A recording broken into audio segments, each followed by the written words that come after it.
प्रशंसा होस् प्रभु, प्रशंसा होस् प्रभु, प्रशंसा होस् प्रभु मेरो मनदेखि। हालेलुया।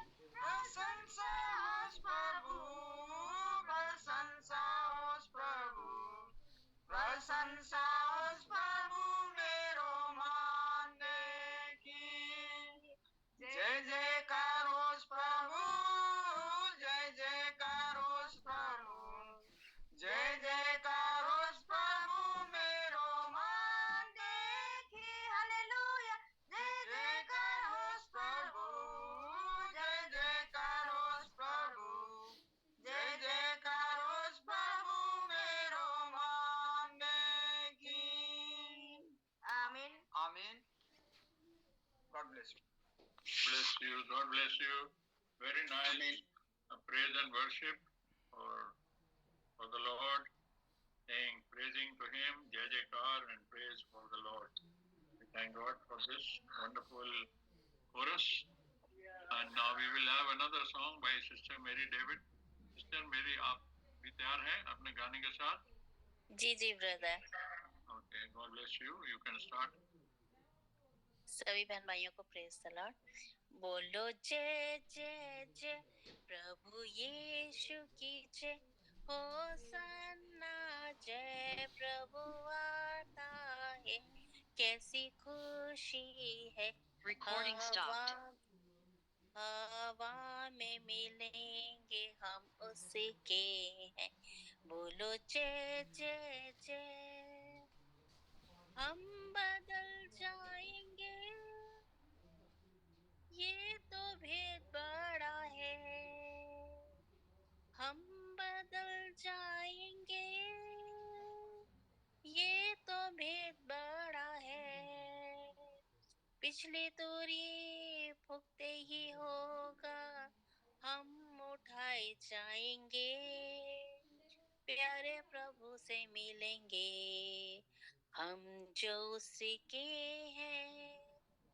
बोलो जय जय जय प्रभु यीशु की जय, होसन्ना जय प्रभु आता है, कैसी खुशी है। हवा में मिलेंगे हम उसी के हैं।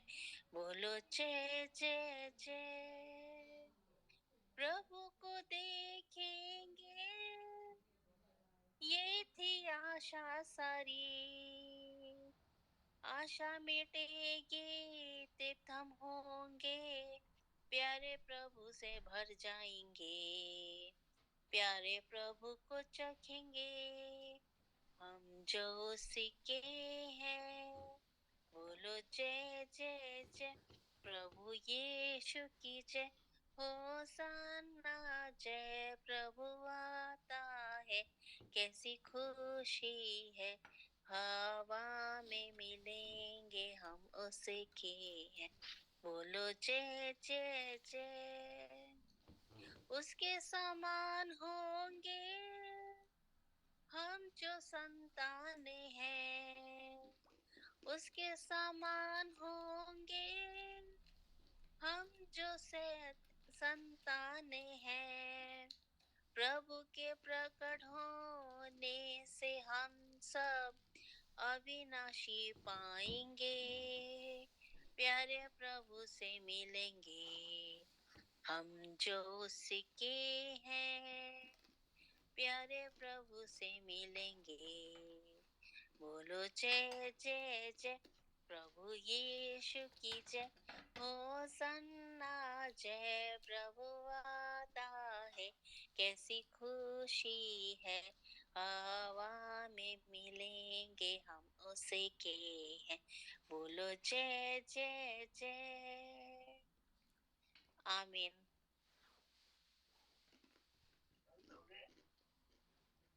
Amen. Amen. God bless you. God bless you, sister.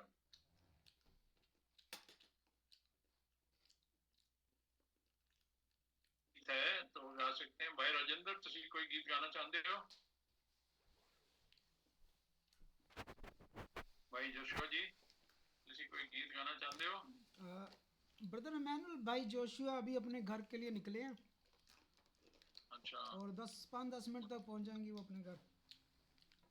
Okay okay okay okay okay okay. जी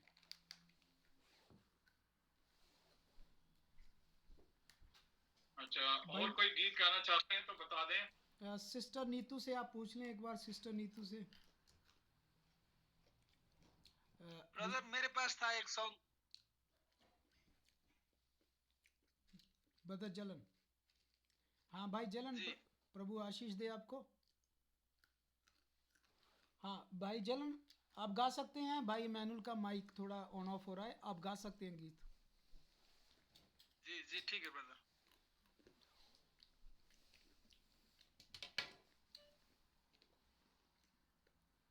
दुनिया का डेरा छोड़कर एक दिन पहुंचूंगा मैं अनंत घर।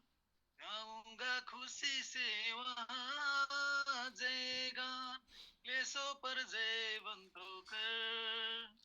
गाऊंगा खुशी से वहाँ जय गान, क्लेशों पर जय बंदों कर। दुनिया के सुख ना चाहूं, दौलत इज्जत ना चाहूं, चलना मुझे है यीशु के कदमों पर। दुनिया के सुख ना चाहूं, दौलत इज्जत ना चाहूं, चलना मुझे है यीशु के कदमों पर। सर्वस्व करता तुझे अर्पण, जग के विधाता प्रभु बर। सर्वस्व करता तुझे अर्पण, जग के विधाता प्रभु बर।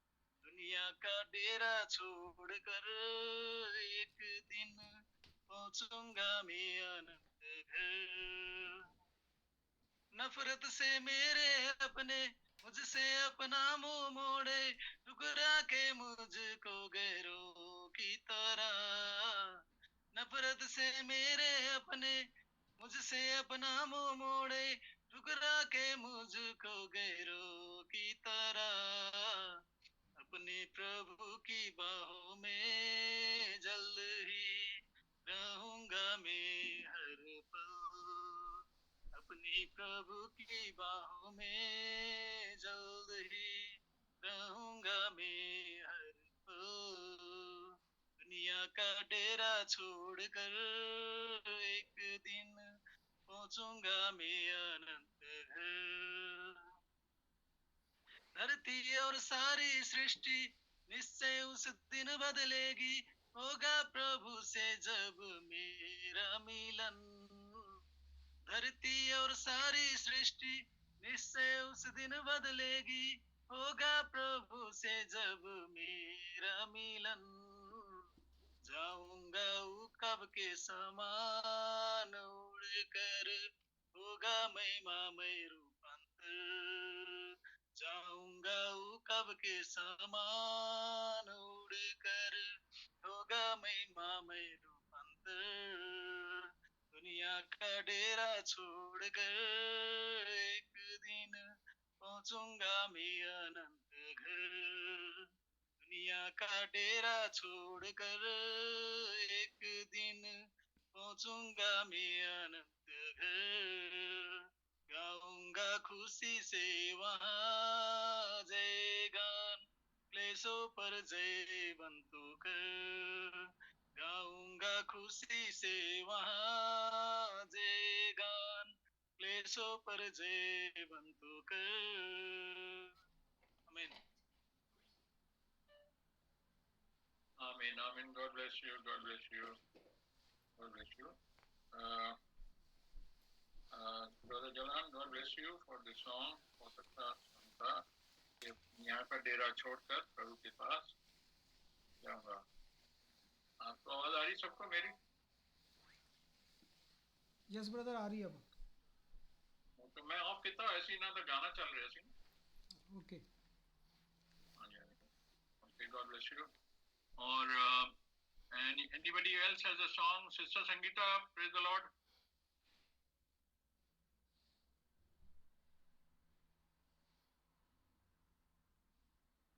Sister Sangeeta, God bless you. Sangeeta वो लाइन पर? Brother, yes, praise the Lord, God bless you. Praise the Lord, all of you. Brother, I'm sorry, I have मैं noise में हूँ थोड़ा रास्ते में, क्या हो गया? थोड़ा noisy atmosphere है, रोड पर हूँ brother.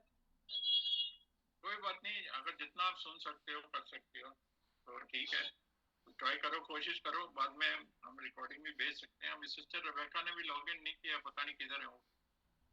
God bless you richly. God bless all brothers and sisters. Praise the Lord. Brother Emmanuel, मुझे आपसे माफी मांगनी है.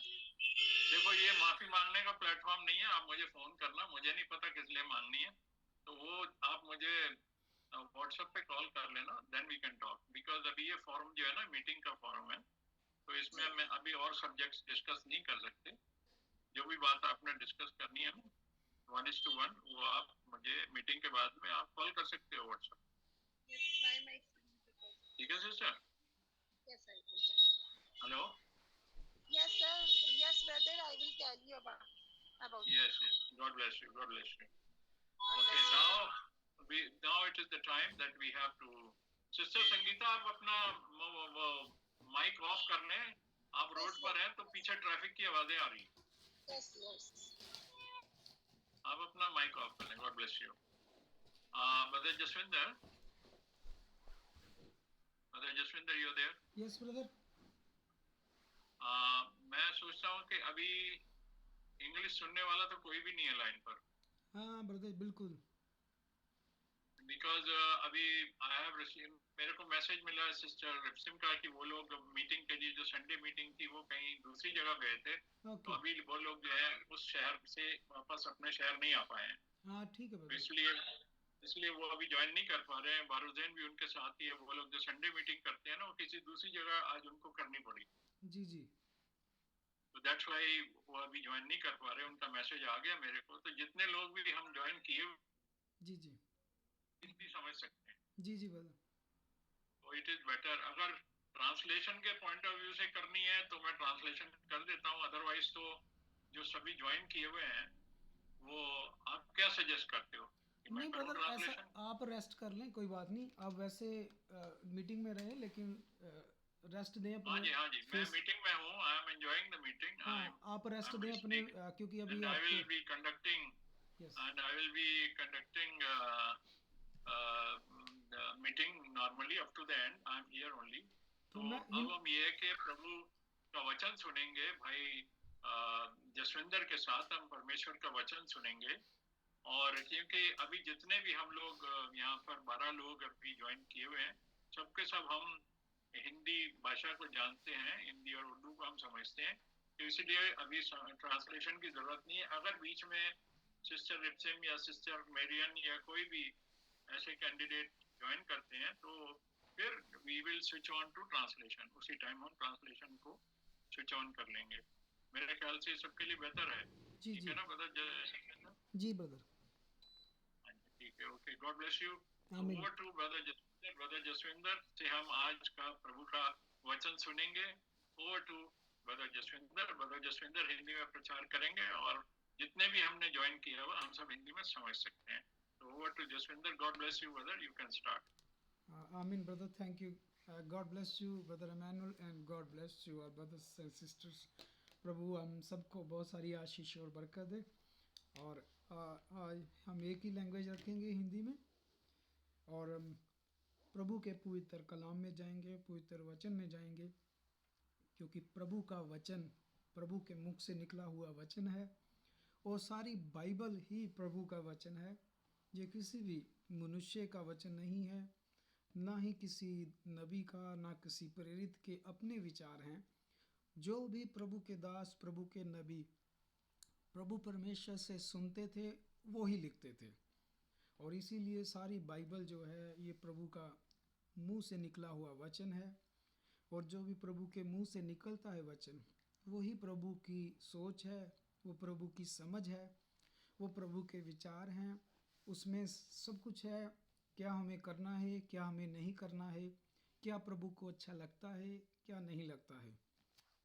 अगर हम अपने जीवनों में जानना चाहते हैं कि हमें अपने जीवन में कैसे चलना है, कैसे उठना है, कैसे बैठना है, क्या करना है, हमारा जीवन में बदलाव क्या आएगा, हमें उस अपने रचयिता को और सारी सृष्टि के रचयिता को किस तरह खुश रखना है, उससे क्रोधी नहीं होने देना, तो हम पवित्र शास्त्र, पवित्र बाइबल से ही सिर्फ जान सकते हैं कि हम अपना चाल चलन कैसे रखें, कैसा रखें कि जिससे वो हमारा परमेश्वर, हमारा रचयिता हमसे प्रसन्न हो, क्योंकि उसकी प्रसन्नता में ही सब कुछ है। आशीष है, बरकत है, शांति है, उद्धार है, मुक्ति है। तो पर बाइबल जो है वो परमेश्वर का वचन है, परमेश्वर की अपनी समझ है। इसी से हमें पता चलता है कि हमें अपने जीवनों में क्या करना है, क्या नहीं करना है। और ये परमेश्वर को हमने पाया कैसे? क्या हम इसकी खोज में थे? क्या इसे ढूंढ रहे थे? और क्या हम इतने ज़्यादा अच्छे थे कि इसकी खोज में लगे हुए थे दिन रात? और अगर हम अपना जीवन देखें पिछला, तो वो जीवन जो था वो प्रभु की इस वचन के बिल्कुल उलट था। जो भी प्रभु को पसंद नहीं था वो ही हम करते थे। जो इस वचन में प्रभु ने हमें मना किया था हम वही करते थे। तो फिर आज हम प्रभु में क्यों हैं? तो इसका जवाब प्रभु ने ही दिया है यूहन्ना 15:16 में कि तुमने मुझे नहीं चुना। जब हम ये पढ़ते हैं तो इससे हमें पता चलता है कि हम प्रभु को नहीं ढूंढ रहे थे। हम तो जो भी कर रहे थे हमें यही लग रहा था कि हम ये प्रभु को खुश करने के लिए कर रहे हैं। चाहे वो इंसानों की पूजा हो, चाहे वो दरख्तों की पूजा हो, चाहे वो पत्थरों की पूजा हो, तो हमें तो ये लग रहा था कि हम प्रभु को खुश कर रहे हैं। लेकिन जब हम यूहन्ना की ये अंजील और उसका 15 अध्याय की 16 आयत पढ़ते हैं तो इससे हमारी वो सोच जो थी वो गलत हो जाती है। तो इससे हमें पता चलता है कि किस तरह हम प्रभु में आए। और यहाँ पे प्रभु ने कहा कि तुमने मुझे नहीं चुना, मैंने तुम्हें चुना है। तो इस कलाम पर प्रभु की आमीन है और शुक्रिया प्रभु का, धन्यवाद प्रभु का कि प्रभु ने चुना है। चुनाव का कार्य हमारे पास नहीं है, चुनाव का कार्य जो है प्रभु का है। ये चुनना हमारा काम नहीं है, हम नहीं चुन सकते। ये चुनना प्रभु का काम है, प्रभु चुनता है। यानी हम अपने रचयिता को, इतने महान, भय योग्य, पवित्र सृष्टि के रचयिता को हम नहीं चुन सकते, बल्कि उसने हमें चुना। और फिर बाइबल ये बताती है, क्या हमारे काम अच्छे थे इसलिए चुना? हमारा काम कोई भी अच्छा नहीं था। हमारे सारे के सारे काम बुरे थे, बल्कि हम भयंकर पापी थे। परंतु फिर प्रभु ने चुना क्यों? ये सारे जवाब हमें कहाँ से मिले? सारे जवाब हमें बाइबल से मिलते हैं। हर सवाल का जवाब बाइबल से है, क्योंकि सवाल अगर प्रभु के विषय में है, सवाल अगर आत्मिक है, तो उसका जवाब भी जो है बाइबल से ही है, क्योंकि बाइबल आत्मिक है। तो बाइबल हमें बताती है कि इसलिए नहीं चुना कि हम बहुत अच्छे थे, प्रभु ने हमें अपने अनुग्रह से चुना है। लिखा है not by good work but by grace. और पहले हम सुनते थे कि अच्छे कर्म करने चाहिए तब हम स्वर्ग में जाएंगे, जीवन में अच्छे कर्म करने चाहिए, या हमने अच्छे कर्म किए थे इसलिए प्रभु ने चुना। तो प्रभु ने हमें बता दिया कि हम में से कुछ भी अच्छा नहीं था, बल्कि हमारे पाप लहू जैसे लाल थे। तो फिर प्रभु ने अपने अनुग्रह से चुना, बल्कि अच्छे कर्मों से नहीं। लिखा है not by good work but by the grace of God. यानी ये प्रभु की दया और अनुग्रह और उसका प्रेम है जो उसने हम जैसे पापियों को जहाँ इस सारे संसार में से चुना। तो प्रभु का यहाँ से हमें पता चलता है कि सृष्टि का रचयिता जो है वो कितना महान है, उसके अंदर प्रेम भी कितना अथाह भरा हुआ है कितना ही प्रेम करने वाला, अनुग्रह करने वाला प्रभु है कि जो हमारे कर्मों से नहीं चुना जिसने, बल्कि अपनी दया से चुना। और हम दूसरों को कैसे जांचते हैं उसके कामों से, लेकिन सृष्टि का रचयिता हमारे कामों को उसने नज़रअंदाज किया, हमारे पापों को उसने नज़रअंदाज करके अपनी दया से चुन लिया। तो जो फिर यहाँ पे लिखा है योना की इंजील में कि तुमने मुझे नहीं चुना, मैंने तुम्हें चुना। अब प्रभु की ये इच्छा है कि वो ज़मीन के ऊपर इतने बड़े संसार में किसे चुनता है। क्या मनुष्य सलाह दे सकता है कि प्रभु उसे चुन ले, उसे ना चुन, वो अच्छा नहीं है, वो अच्छा है? नहीं, हम सलाह नहीं दे सकते। बाइबल में लिखा है कि उसका कोई भी सलाहकार नहीं हुआ, उसको किसी सलाहकार मंत्री की ज़रूरत नहीं है, क्योंकि वो खुद बुद्धि से भरा हुआ परमेश्वर है, ज्ञान से भरा हुआ परमेश्वर है। और बाइबल बताती है कि उसने कहा है, मैं जिस पर भी अनुग्रह करना चाहूँ अनुग्रह करूँगा, जिसको चुनना चाहूँ चुनूँगा। इसमें मनुष्य की कोई बात नहीं। संत पौलुस ने भी ये कहा, ये आपकी और हमारी बात नहीं है, ये परमेश्वर की बात है। जिस पर वो दया करना चाहे दया करता है, जिस पर भी वो क्रोधी होना चाहे होता है। इसमें हम मनुष्य जो है कोई भी दखल अंदाजी नहीं दे सकते। पर हम क्या कर सकते हैं? हमें प्रभु के हर फैसले की रिस्पेक्ट करनी है, इज्जत करनी है और आमीन कर देनी है। उसने चाहे दाऊद को चुने, वो सुलेमान को चुने, मेरे को चुने, आपको चुने, अगर उसका फैसला है तो फिर आमीन है, हमारे लिए वो कबूल है उसका हर फैसला। लेकिन जब वो चुनता है तो हर चीज़ बदल जाती है, पहले जैसी नहीं रहती। हम पहले जो थे वो नहीं रहते।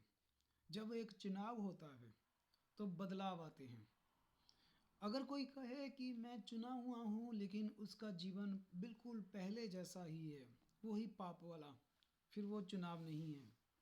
अगर चुनाव हुआ है तो बदलेगा, सब कुछ बदल जाएगा, क्योंकि सृष्टि के रचयिता ने अगर किसी को चुना है तो उस भाई बहन का सारा कुछ बदल जाएगा, उसका जीवन बदल जाएगा, उसके विचार बदल जाएंगे, उसकी सोच बदल जाएगी।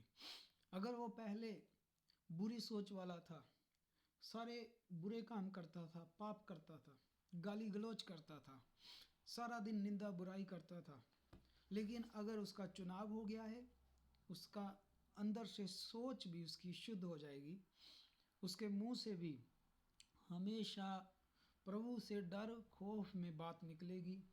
कोई भी ऐसे शब्द नहीं निकलेंगे जो प्रभु को अच्छे ना लगे। उसकी सोच में हमेशा पवित्रता होगी। वो हर एक बुराई से दूर रहेगा, बुरे सोच से, गाली गलौज से दूर रहेगा, व्यर्थ की बातों से दूर रहेगा, और वो संसार में होकर भी संसार का नहीं होगा। उसके दाएं बाएं हर एक बुराई चलती होगी, दाएं बाएं के लोग हर एक बुरी बात बोलते होंगे, वह उनके बीच में रहकर भी अपने आप को शुद्ध रखेगा, अपने आप को पवित्र बनाए रखेगा। और बाइबल हमें बताए कि क्या ये बात ऐसे ही है? क्या ये हमारे निजी विचार हैं? क्या प्रभु जिसे चुनता है, क्या उसमें सचमुच ऐसा होता है? पहले कुछ और थे हम, बाद में कुछ और होते हैं। तो आज हम पवित्र बाइबल से एक सेवक देखते हैं जिसका चुनाव होता है, और हम देखते हैं कि उस चुनाव के बाद उसका जीवन जो है कैसा हो गया। और आज भी यही परमेश्वर है हमारा जो बीते समय का था। अगर उस समय उसने किसी को चुना था तो उस सेवक में बहुत तब्दीलियां आई। आज भी अगर यही परमेश्वर चुनेगा तो ये हमारे साथ होगा, हमारे में भी तब्दीलियां आएंगी। यिर्मयाह को हम देखते हैं। सबसे पहले पवित्र शास्त्र में यिर्मयाह बाइबल में एक नबी हुआ है, प्रॉफिट हुआ है।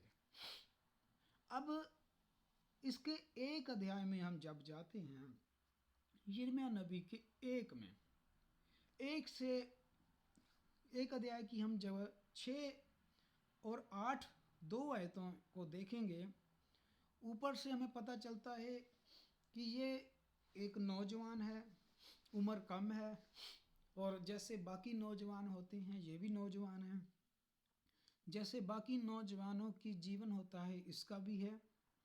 लेकिन जब हम देखते हैं 6 और 8 में, इसके जीवन में एक दिन ऐसा आता है जो बाकी दिनों से बिल्कुल अलग होता है, और ये दिन एक ऐसा आता है जब इसकी चुनाव होता है, परमेश्वर की तरफ से इसकी बुलाहट आ जाती है।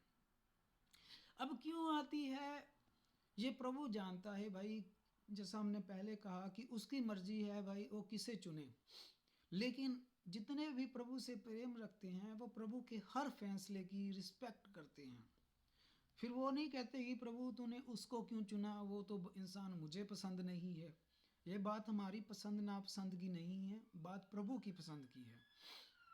और प्रभु परमेश्वर इसको यिर्मयाह को कॉलिंग देता है, आवाज़ देता है। 4 आयत में प्रभु ने इससे 4 आयत में बताना प्रभु इससे शुरू करता है कि तू गर्भ में रचने से पहले ही मैंने तुझ पर मन लगाया था। तो प्रभु परमेश्वर यिर्मयाह को बताता है कि अगर तू सोच रहा है कि मैंने इस उम्र में तेरे पर मन लगाया है तो तू गलत है। मैंने तुझ पर कब मन लगा लिया था? गर्भ में रचने से पहले। तो प्रभु ने बताया कि तेरी जो कॉलिंग थी, तेरी जो बुलाहट थी, तेरा जो चुना जाना था, ये अब नहीं कि तू सोचे मैं 15 साल का अब 16 साल का हुआ हूँ, अब परमेश्वर ने मेरी कॉलिंग रखी, चुना मुझे। नहीं, प्रभु कहता है मेरी जो दृष्टि थी तुझ पर वो कब से थी? गर्भ में रचने से पहले। अब ये काम कोई दूसरा नहीं कर सकता, चाहे कोई और कोई भी देवी हो, देवता हो, ये काम और कोई नहीं कर सकता। ये काम सिर्फ परमेश्वर कर सकता है। इतना पहले से ही सब कुछ जानना ये प्रभु का काम है, ये किसी और का काम नहीं।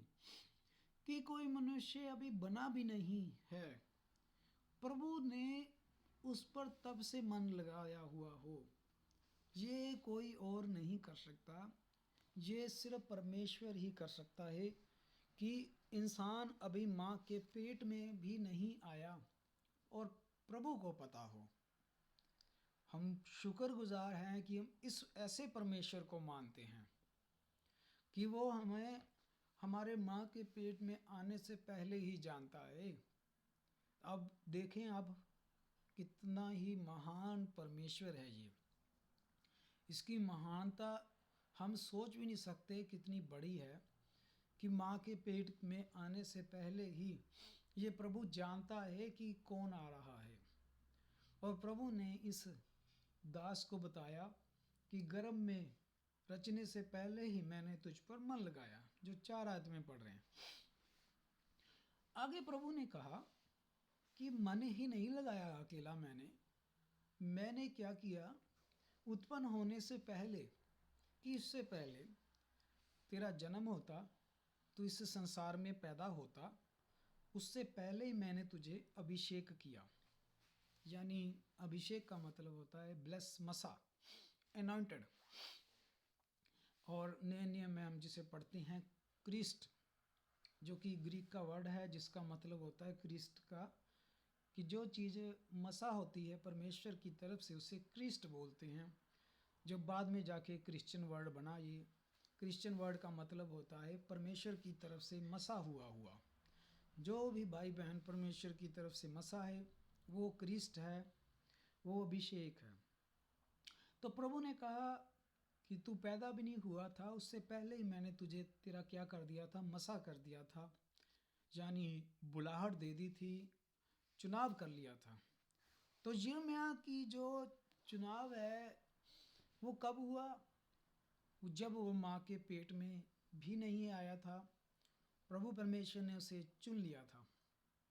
तो ये फिर चुनने वाला यिर्मयाह थोड़ी हुआ प्रभु को, नहीं, यिर्मयाह नहीं हुआ। ये प्रभु है जिसने यिर्मयाह को पहले से ही चुन के रखा हुआ था कि मैंने इससे काम लेना है। लेकिन साल, महीना, दिन ये सब प्रभु ने तय किया हुआ था कि किस उम्र में, किस दिन, किस साल में इसको बुलाना है, सेवा देनी है, से ये प्रभु जानता था।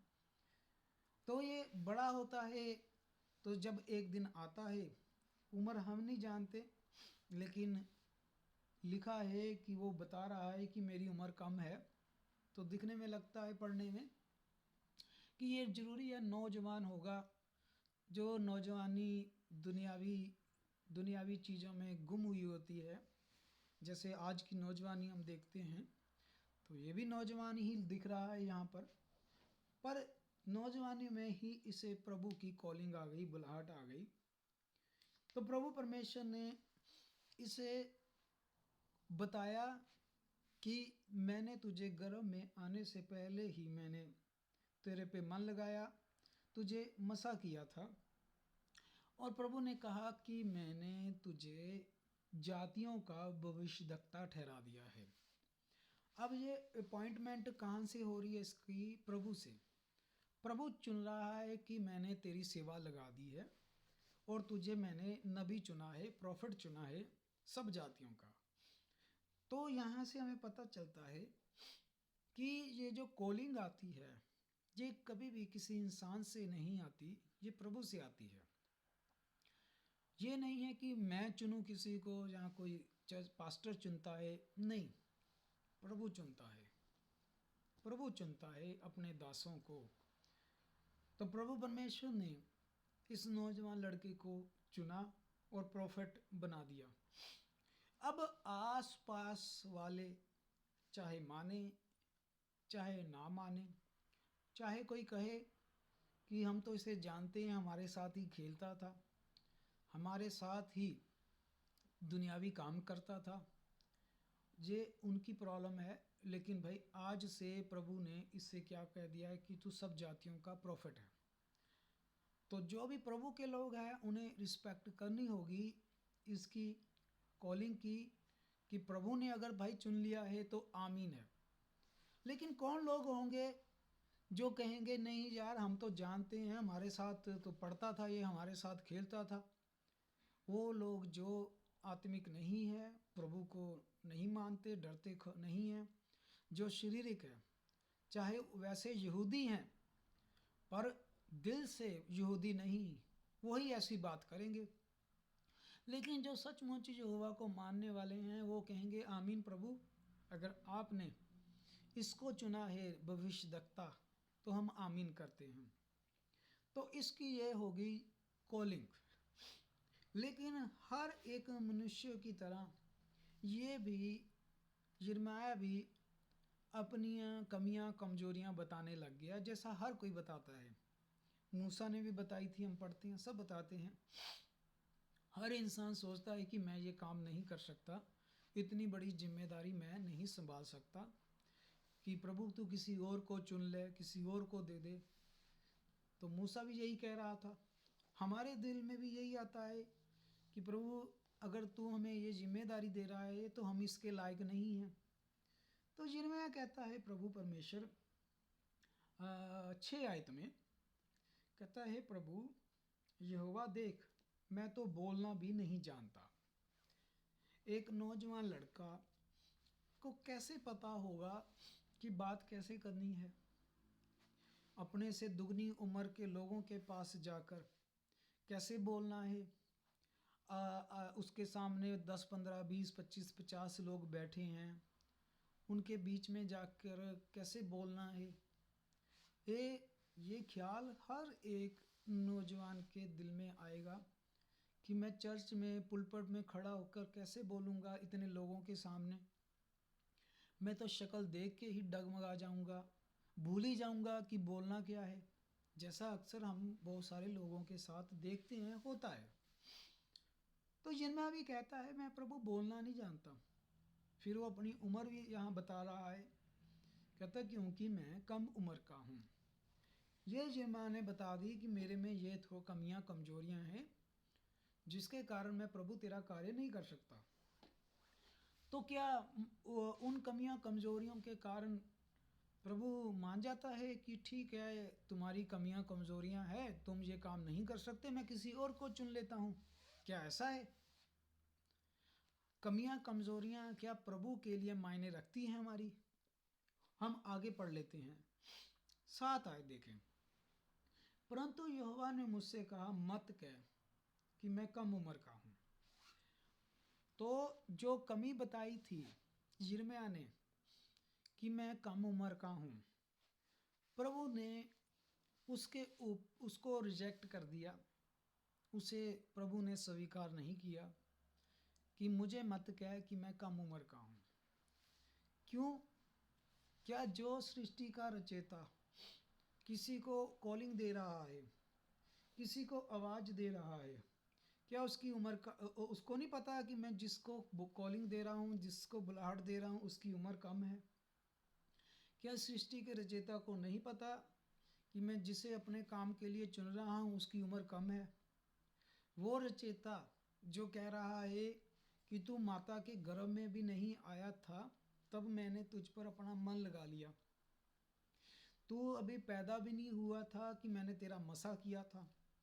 ऐसे परमेश्वर को ये नहीं पता होगा कि वो लड़का है, कम उम्र का है, अभी पढ़ रहा है, उसके पास क्वालिटीज़ नहीं है, मैच्योरिटी नहीं है? क्या प्रभु को नहीं पता था? प्रभु को सब कुछ पता है, हमारा सब कुछ पता है। यहाँ तक कि दाऊद कहता है कि मेरे सोचने से पहले ही जानता है कि मैं क्या सोचने वाला हूँ।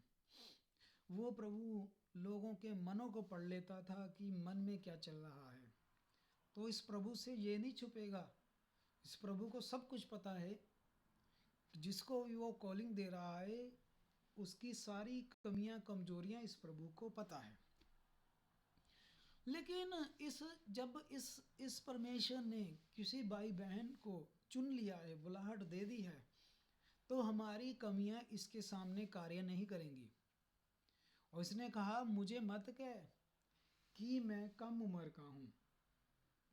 प्रभु ने कहा आगे, क्योंकि जिस किसी के पास मैं तुझे भेजूंगा वहां तू जाएगा। अब प्रभु ने उसकी प्रॉब्लम रिजेक्ट कर दी।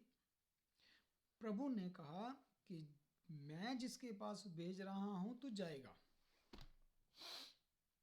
अब देख लिए, इसी परमेश्वर की बात करने के लिए हम यहाँ जूम मीटिंग में इकट्ठे हुए हैं। सेम परमेश्वर की, कोई दूसरा नहीं, यही परमेश्वर।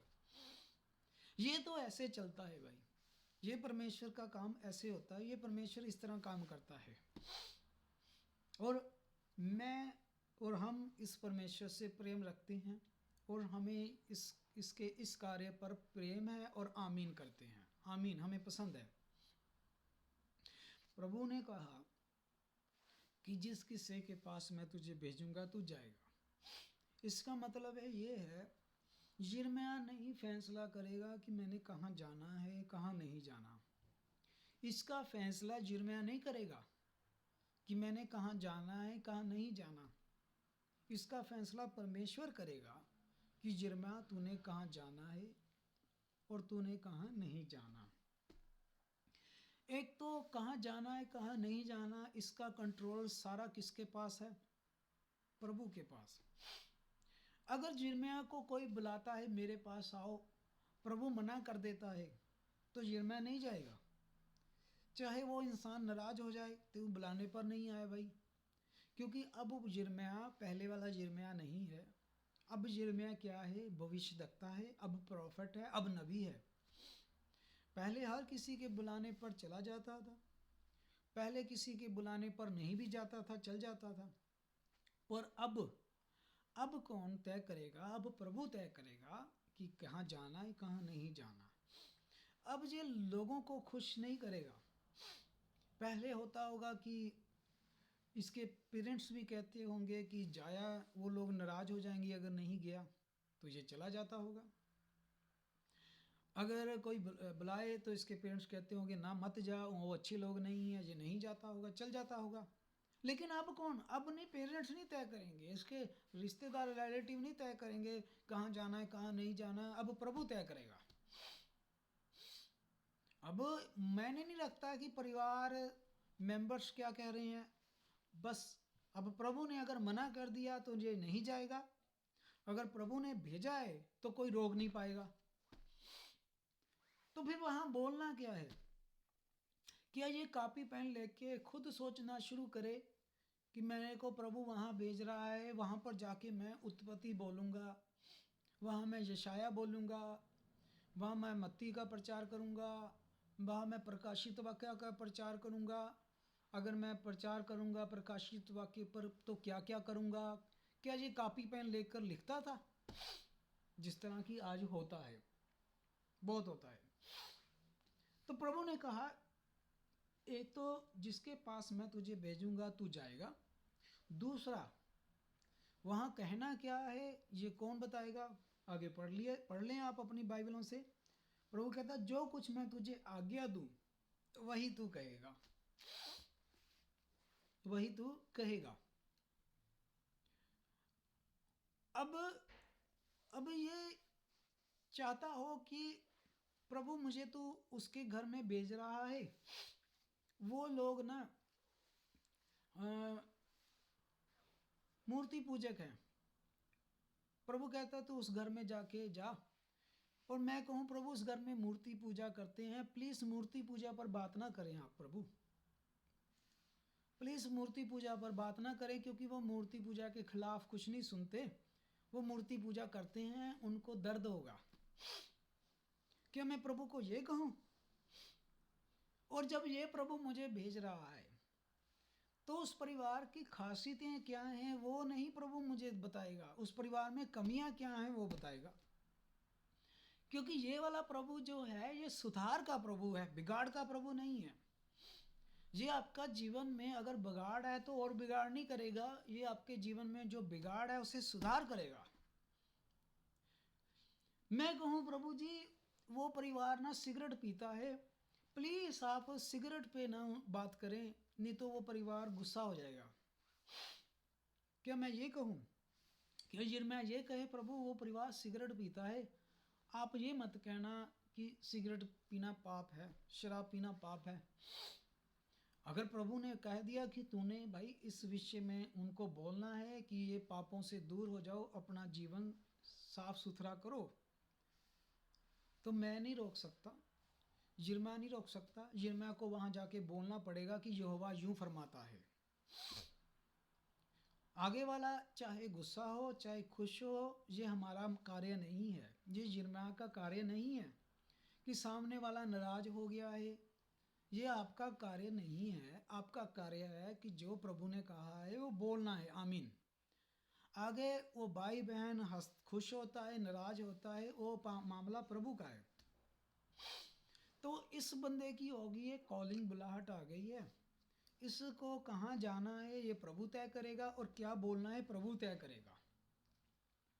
और आप याद रखें यही प्रभु आज भी है, आज भी कॉलिंग देता है, आज भी बुलाता है, क्योंकि प्रभु परमेश्वर हमारा युगों युगों का एक ही परमेश्वर है, कभी नहीं बदलता, कभी नहीं बदलता। और ना ही ये प्रभु मुंह देख के प्रचार करेगा। जो पाप है ये प्रभु बाहर निकालेगा। अगर जो भी पाप है हमारे अंदर ये प्रभु बाहर निकालेगा, कोई कॉम्प्रोमाइज नहीं करेगा। ये बाला परमेश्वर कॉम्प्रोमाइज परमेश्वर नहीं है, ना ही ये परमेश्वर खुश करने वाला परमेश्वर है। ये सीधा कहता है मैं यहोवा हूं, मैं यहोवा हूं, था, हूं और रहूंगा। ये हमारे मुताबिक नहीं बदलेगा, बल्कि हमें इसके मुताबिक बदलना पड़ेगा। ये युगों से ऐसा ही है, इंसान आते हैं, जनरेशनें आई चली गई, ये था और है और रहेगा। अब एक सेवक की कॉलिंग हो गई, बुलाहट हो गई, और इसे आप अब भी मिलाते रहें। अगर आप अब भी कॉलिंग बुलाहट होती है हमारी, तो हम अपना जीवन मिलाएं। एक तो हम नहीं तय करेंगे कहाँ जाना है कहाँ नहीं जाना, एक हम नहीं तय करेंगे कि क्या बोलना है क्या नहीं बोलना। याद रखें मत्ती 10 में बाद में मिला लें, जहाँ प्रभु ने कहा है कि तुम पहले से ना सोचना कि क्या बोलना है, प्रभु यीशु ने बोला अपने चेलों को जब वो भेज रहा था मत्ती 10 में कि पहले से ना सोचना कि क्या बोलना है, क्योंकि पिता का आत्मा तुम में खुद खुद बोलेगा। आमीन है। अगर मैं सिगरेट पीता हूँ तो प्रभु का वचन आता है कि ये पाप है, छोड़ दे, तो फिर मैंने नहीं रखता कि मुझे कितनी पसंद है, मुझे छोड़नी होगी। अगर मैं सिगरेट को प्रेम करता हूँ तो मैं प्रभु के वचन को ठुकरा दूंगा और उस सेवक को भी ठुकरा दूंगा कि ये सेवक को अगली बार नहीं बुलाना घर में, ये तो सिगरेट पे ही बात करता है। क्योंकि मैं सुधरना नहीं चाहता, मुझे पाप पसंद है, और जहाँ रोशनी होगी वहाँ अंधेरा नहीं होगा। तो यिर्मयाह की आ गई कॉलिंग और बुलाहट। आज भी हमारी बहुत सारे प्रभु के आज भी दासों को कॉलिंग बुलाहट आज भी दी है। तो प्रभु परमेश्वर के धंधे की कॉलिंग आ गई, बुलाहट आ गई, प्रभु फैसला कर रहा है कहाँ जाना है, क्या बोलना है। अब क्या होता है, इसके जो परिवार वाले थे, इसका परिवार तो था, एक परिवार में पला पोसा था। अब बुलाहट से पहले इसके परिवार के रिश्ते इसके साथ बड़े अच्छे थे। अब इसे आप मिलाते रहें अपने साथ भी कॉलिंग को। यिर्मयाह के रिश्ते भी इस प्रभु की कॉलिंग से पहले बहुत अच्छे थे। परिवार के साथ रिश्ते सब प्यार करते थे, हमारा बेटा, हमारा भतीजा, हमारा पोता। लेकिन अब आ गई है भाई इसकी कॉलिंग, इसकी बुलाहट। ये अपने तरीके से अपने प्रभु के तरीके से जाता है, सिर्फ वही बात करता है जो प्रभु कहता है, और लोगों के मुताबिक नहीं, परिवार के मुताबिक नहीं, रिश्ते नातों के मुताबिक नहीं चलता फिरता वो ये। तो फिर अब दिक्कतें तो आएंगी परिवार में। क्या आपके आती हैं? 12 में अब जब जाते हैं 12 में, तो 12 में देखिए 12 की 6 में अब देखिए परिवार में इसका रिश्ता बदलना शुरू हो गया। पहले रिश्ता सही है इसका, परिवार में बहुत अच्छा, परिवार में लोग इसे बहुत प्यार करते हैं। लेकिन बुलाहट के बाद इसका जो रिश्ता है परिवार में 12 निकाले आयत, माफ करें 12 अध्याय, यिर्मयाह 12 की 6 देखिए। 6 में ये इसके अपना परिवार मेंबर है, इसके वही परिवार मेंबर जो बहुत ही इससे प्रेम रखते थे। अब आप खुद से अपनी बाइबलों में पढ़ें, ये परिवार है इसका, फैमिली है इसकी अपनी। क्योंकि तेरे भाई और तेरे घराने के लोगों ने भी तेरा विश्वासघात किया। बस आप याद रख लें, हमारा सिर्फ प्रभु ही है, हमारा बाप, हमारा दोस्त, हमारा रिश्तेदार सिर्फ प्रभु है। हम हर एक रिश्ते की इज्जत करते हैं, सभी रिश्तों की इज्जत करते हैं, लेकिन हमारा भरोसा जो है ना, भरोसा, विश्वास, वो सिर्फ प्रभु पर है। तेरे भाई, यहाँ कौन सा रिश्ता बताया गया? तेरे भाई, क्या लिखा गया है बाइबल में आपकी? तेरे भाई, तेरे घराने के लोग, यानी फैमिली मेंबर ने भी तेरा क्या किया? विश्वासघात किया। सामने नहीं, आगे पढ़ें, सिर्फ बाइबल पढ़ रहे हैं, बाइबल में से पढ़ रहे हैं। बाइबल परमेश्वर का वचन है, जैसे शुरुआत में बात की थी हमने, ये परमेश्वर का वचन है। सामने नहीं, तेरे पीछे ललकारते हैं, तेरे पीछे ललकारते हैं। क्योंकि सामने तो तेरे पास परमेश्वर का वचन है, सामने जब आएंगे तो तेरे पास परमेश्वर का वचन है।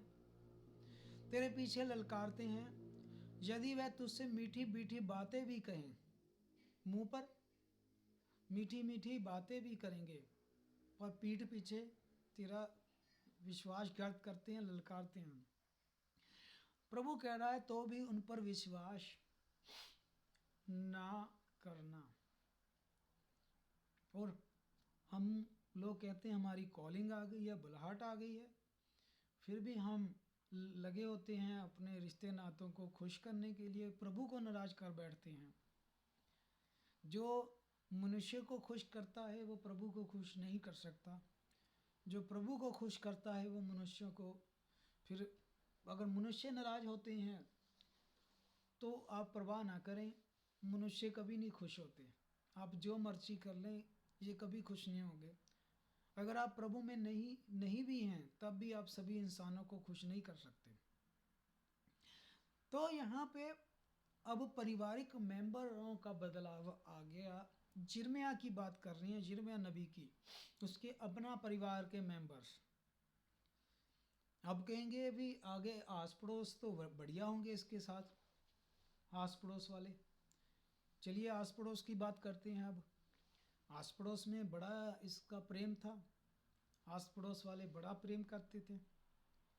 पर अब जिंदगी बदल गई है, अब प्रभु की बुलाहट आ गई, अब नबी है, ये प्रभु के चलाए चलता है, प्रभु के बुलाए बोलता है।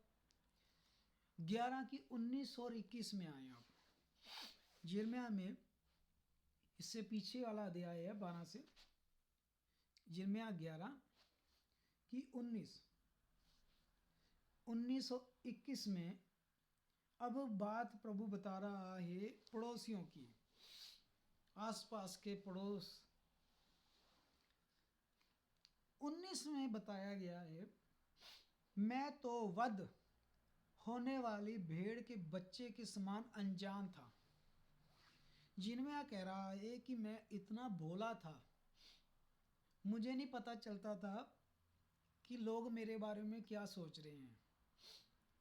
अब बुलाहट से पहले आप सब अपना जीवन देखें, आपको पता चलता था कि कौन आपके साथ बैठकर आपको ख़त्म करना चाहता है, कौन है जो आपके सामने आपकी इतनी तारीफ करता है लेकिन पीठ के पीछे बर्बाद करना चाहता है।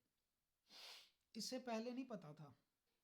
ये गवाही दे रहा है यिर्मयाह, कहता मैं तो वध होने वाली भेड़ के बच्चे के समान अनजान था, पता ही नहीं चलता था दुश्मन कौन है दोस्त कौन है। लेकिन जब आपकी कॉलिंग आएगी तब आपको पता चल जाएगा कि दोस्त कौन है दुश्मन कौन है। और ये कौन बता रहा है? ये प्रभु बता रहा था उसको कि जिसको तू अपना समझ बैठा है, असलियत में वो तेरे प्राण के खोजी हैं। ये कौन अलर्ट कर रहा था उसे? प्रभु। कहता मैं तो वध होने वाली भेड़ के समान था, मैं नहीं जानता था कि लोग मेरी हानि की युक्तियां प्लानिंग ये कहकर कर रहे हैं कि आओ हम फल समेत वृक्ष को उखाड़ दें। लोग, कहता मैं अनजान था, मुझे नहीं पता था लोग मेरे बारे में क्या प्लानिंग कर रहे हैं।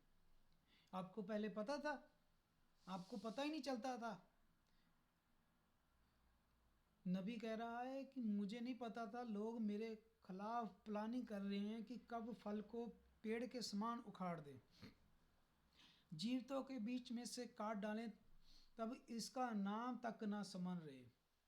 परंतु हे सेनाओं के यहोवा, हे धर्मी न्यायी, अनंत काल की बातों के ज्ञाता, तू उनका बदला ले। क्या आप ये बात यिर्मयाह पहले कह सकता था बुलाहट से पहले?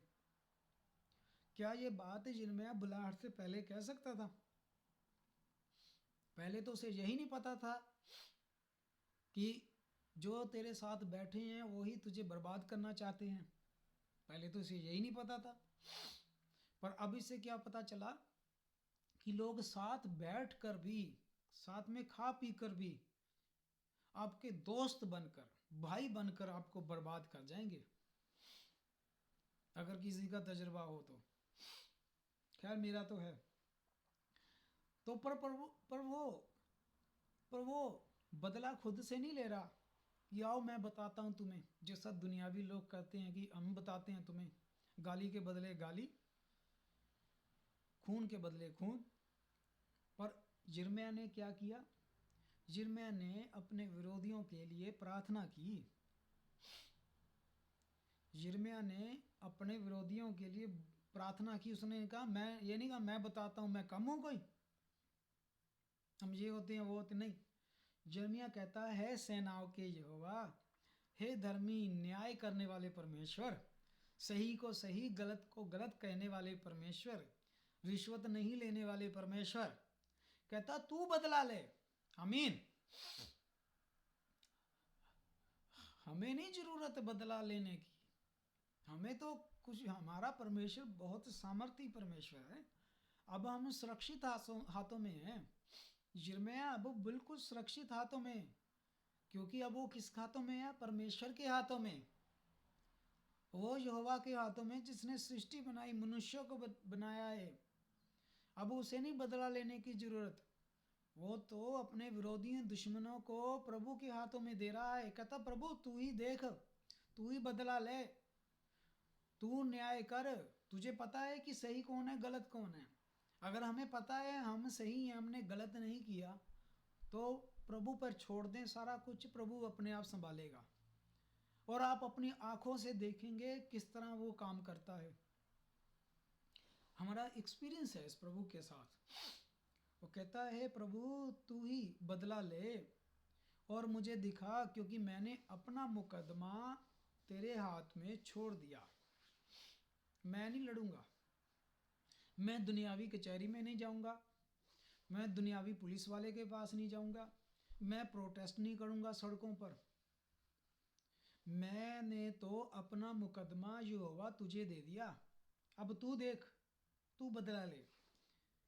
ये है करैक्टर एक बुलाहट पाए हुए सेवक के। कॉलिंग, जेन्युइन कॉलिंग, फेक नहीं। फेक कॉलिंग देखी है आपने? गलत।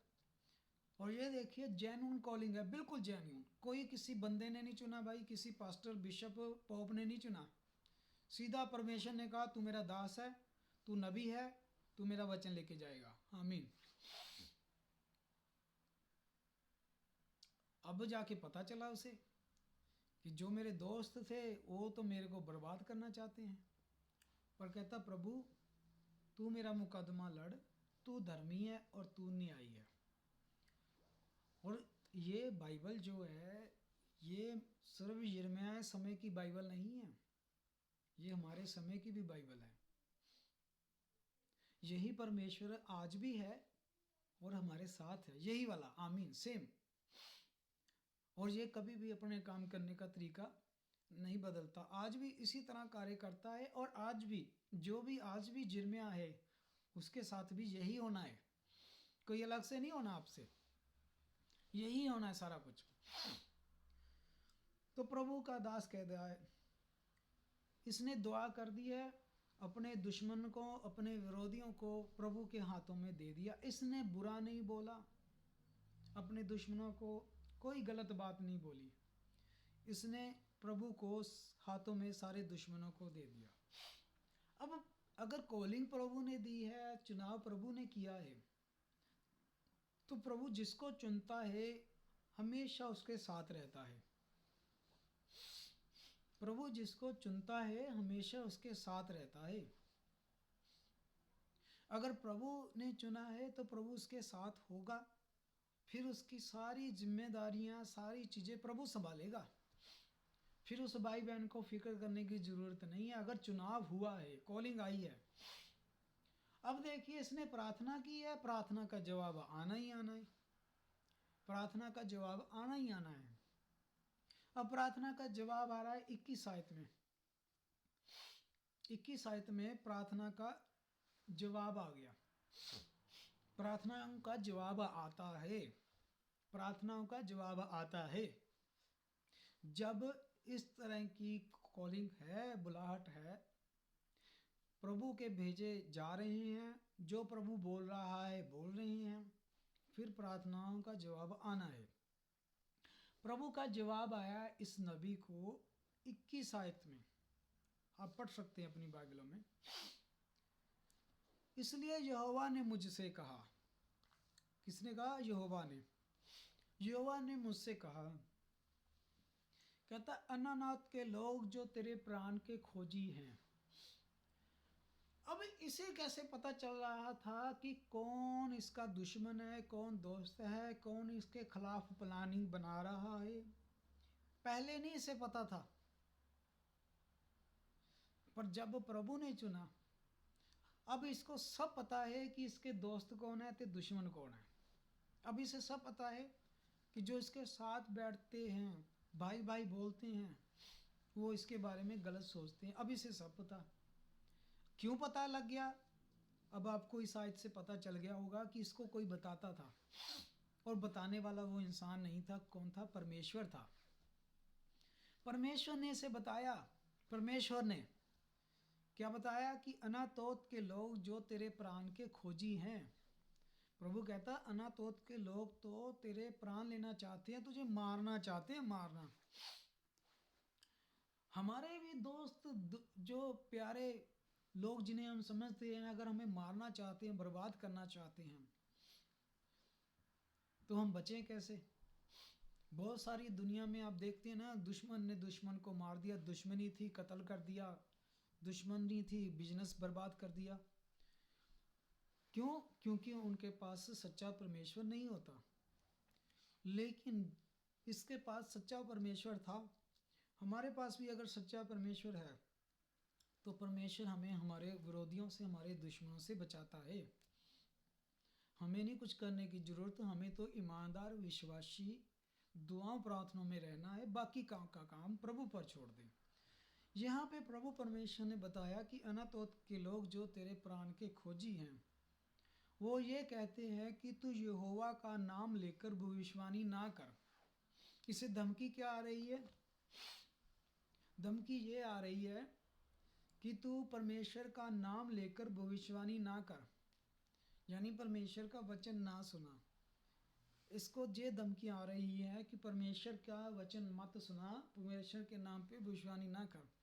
इस बात पर इसके प्राण के खोजी हैं। पर ये भेजा हुआ तो प्रभु का है, और जिसे प्रभु भेजता है उसकी प्रभु रक्षा करता है। जब कोई अपनी मर्जी से निकलेगा, अपनी मर्जी से निकलेगा, तब फिर ऐसा कुछ नहीं होगा, ना ही प्रभु उसका जिम्मेदार है जब कोई भाई बहन अपनी मर्जी से निकलेगा। लेकिन जब सचमुच प्रभु भेजेगा, तो प्रभु उसकी रक्षा करेगा। प्रभु कहता है कि वो कहते हैं कि तू यहोवा के नाम को लेकर भविष्यवाणी ना कर, यानी प्रचार ना करना, वचन कर, नहीं तो तू हमारे हाथों से मारा जाएगा। तेरे दुश्मन ये कह रहे हैं तुझे अपने हाथों से मार देंगे।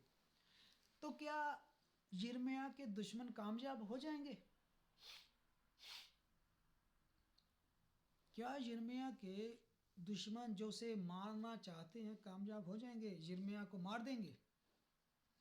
उसको मारना चाहते हैं, उसकी जान लेना चाहते हैं। पर यिर्मयाह जो है अपनी मर्जी से नहीं निकला। यिर्मयाह को किसने भेजा? प्रभु परमेश्वर ने। जिसे प्रभु भेजेगा, प्रभु उसकी रक्षा करेगा, उसकी हिफाजत करेगा। अब प्रभु ने ही बता दिया कि तेरे दुश्मन ऐसा सोच रहे हैं। अब प्रभु 22:7 में कह रहा है यिर्मयाह को कि यानी घबराने की जरूरत नहीं। क्यों? प्रभु ने कहा है कि जो शरीर का नुकसान कर सकते हैं उनसे मत डरना। जो शरीर का नुकसान कर सकते हैं उनसे ना डरना, उससे डरो जो शरीर और आत्मा दोनों को नरक में डालने की ताकत रखता है। 22 आयत पढ़े आप, 22 आयत। इसलिए सेनाओं का यहोवा उनके विषय ये कहता है, मैं उनको दंड दूंगा। कौन कह रहा है? परमेश्वर। यिर्मयाह के दुश्मन यिर्मयाह को मारना चाहते हैं। यिर्मयाह को प्रभु परमेश्वर कह रहा है मैं उनको सजा दूंगा। यिर्मयाह के दुश्मन परमेश्वर के दुश्मन। यिर्मयाह से दुश्मनी क्योंकि उन्होंने परमेश्वर के वचन के कारण। तो ये तो सीधा प्रभु से लड़ने वाली बात हो गई। अगर कोई प्रभु का भेजा हुआ दास है, प्रभु का वचन दे रहा है, चाहे किसी को पसंद आए चाहे किसी को पसंद ना आए, अगर कोई इंसान उस सेवक के खिलाफ सोचता और बोलता है, वो सीधा किसके लिए पाप कर बैठता है? प्रभु के खिलाफ।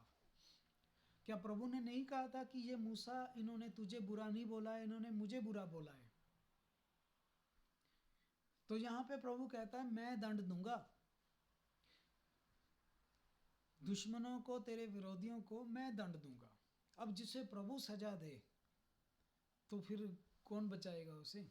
एक मनुष्य मनुष्य के खिलाफ पाप करेगा तो मनुष्य माफ़ कर देगा, परमेश्वर माफ़ कर देगा। पर अगर कोई मनुष्य परमेश्वर से ही लड़ेगा तो फिर उसका पाप कौन माफ़ करेगा? तो यहाँ प्रभु कहता है मैं दंड दूंगा। तो जो भी प्रभु की तरफ से चुना हुआ है भाई बहन, हमें कोई ज़रूरत नहीं अपने विरोधियों के खिलाफ कुछ सोचने की। हम अपना भरोसा प्रभु पर रखें, विश्वास रखें, प्रार्थना करें। प्रभु कहता है मैं दंड दूंगा, हमें नहीं ज़रूरत है। प्रभु कहता है मैं उन्हें दंड दूंगा और अनातोत के लोगों पर मैं मुसीबत डालूंगा और उनके दंड का दिन आने वाला है। तेरे दुश्मनों के दिन मुसीबत डालूंगा तेरे दुश्मनों पर, और वो मुश्किल मुसीबतों का दिन तेरे दुश्मनों पर आने वाला है।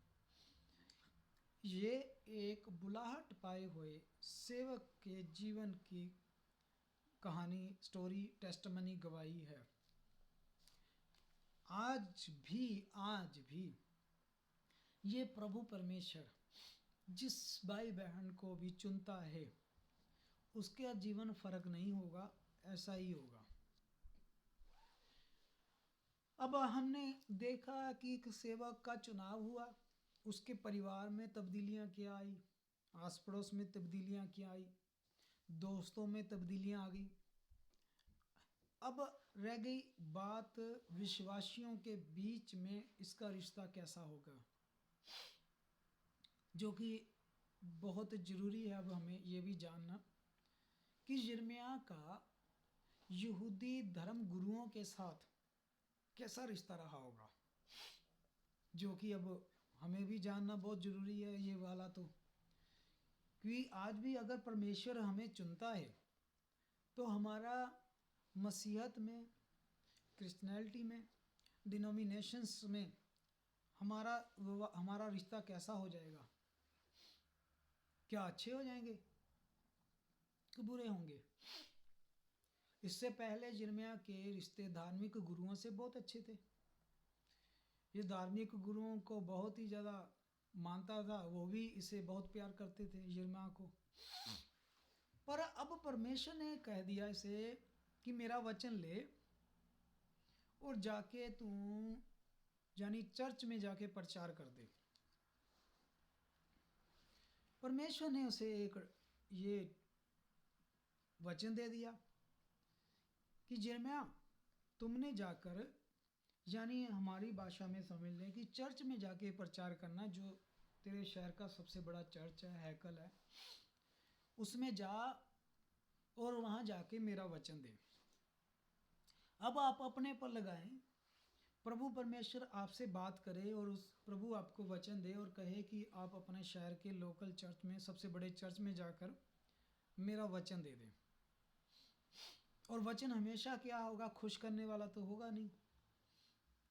हम जो भी गलत कर रहे हैं प्रभु उस पर बोलेगा कि ये पाप है, तो क्या वो भीड़ हमें पसंद करेगी?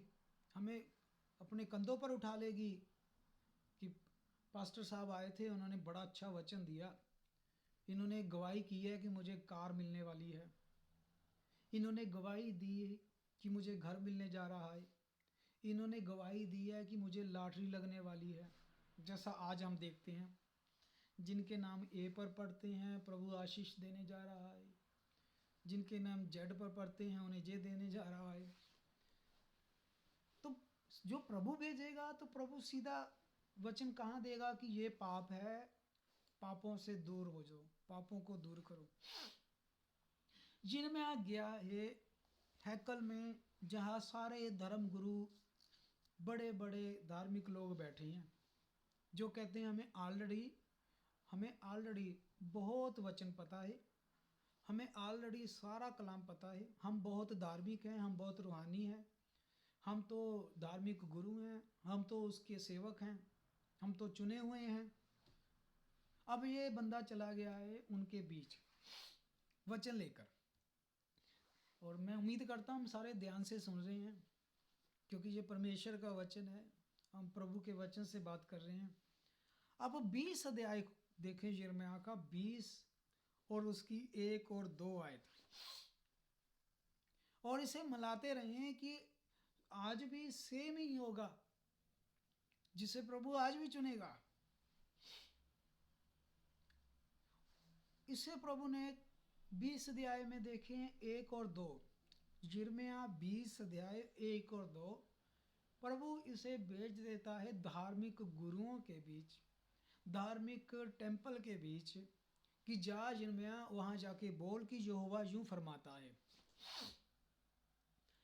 अब यिर्मयाह कहे कि ये थोड़ी कहेगा कि प्रभु ऐसा वचन मैं जाके दूंगा लोग तो मारने पड़ जाएंगे मुझे।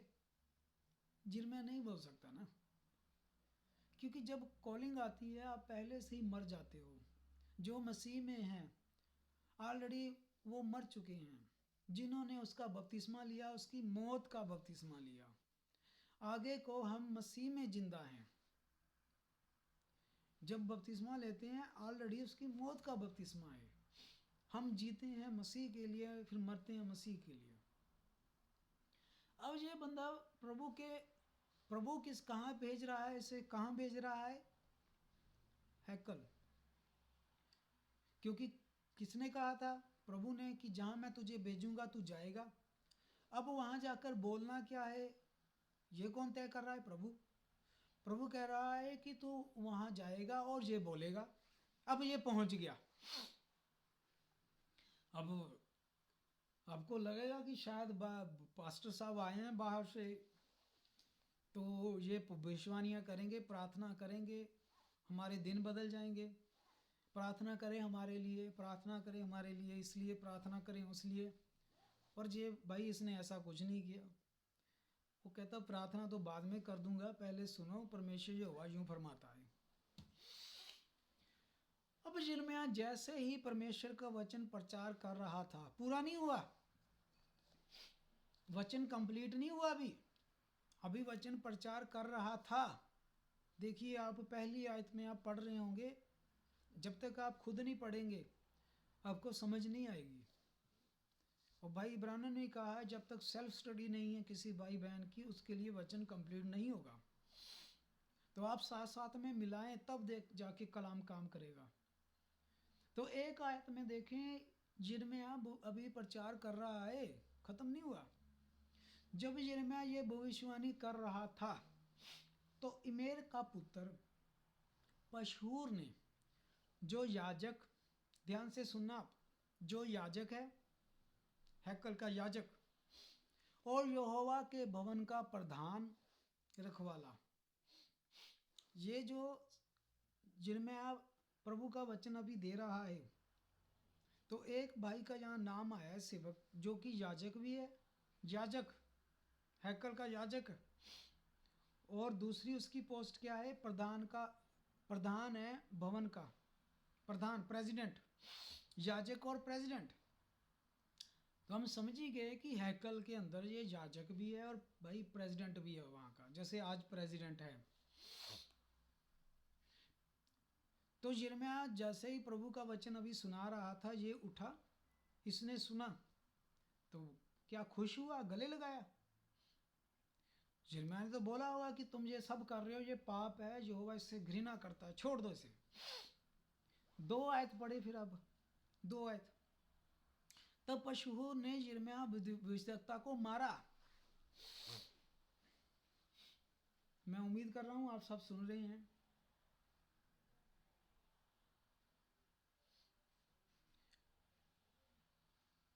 यिर्मयाह क्या लेकर गया था? परमेश्वर का वचन। अविश्वासियों में, अन्य जातियों में लेके गया? नहीं। अविश्वासियों में लेके गया? नहीं। कहाँ लेके गया? विश्वासियों में। अब्राहम, इसहाक, याकूब की औलाद वंश के बीच में, याकूब के 12 गोत्रों के वंश में लेके गया था, विश्वासियों में। और किसने मारा यिर्मयाह को? किसने मारा? आम इंसान ने, आम विश्वासी ने। जो याजक, क्या सुना आपने, पढ़ा भी है, जो हैकल का याजक था और प्रधान था, उसने यिर्मयाह को मारा। क्या हम इन चीज़ों के लिए तैयार हैं? कॉलिंग इतनी आसान लगती है कि परमेश्वर चुन ले, बस सब कुछ गाड़ियाँ बंगले आ जाएंगे। ऐसा कुछ नहीं है, उससे उल्टा है। यहाँ पे पिटाई भी होनी है। कुर्बानियों से भरी हुई है कॉलिंग, बुलाहट कुर्बानियों से भरी हुई है। अगर हम में से कोई कहे कि मैं रिश्ते नाते नहीं छोड़ सकता, तो कॉलिंग तो दूर की बात है। जीवन में आपको तो रिश्ते नाते तो छोड़िए आप। प्रभु यीशु ने कहा अपने आप का भी इनकार करो और आ जाओ मेरे पीछे। ये मेरा प्रभु कहता अपने आप का भी इनकार करो, अपने आप का भी, और मेरे पीछे आ जाओ। जो मेरे से ज़्यादा किसी से प्रेम रखता है मेरे लायक नहीं है।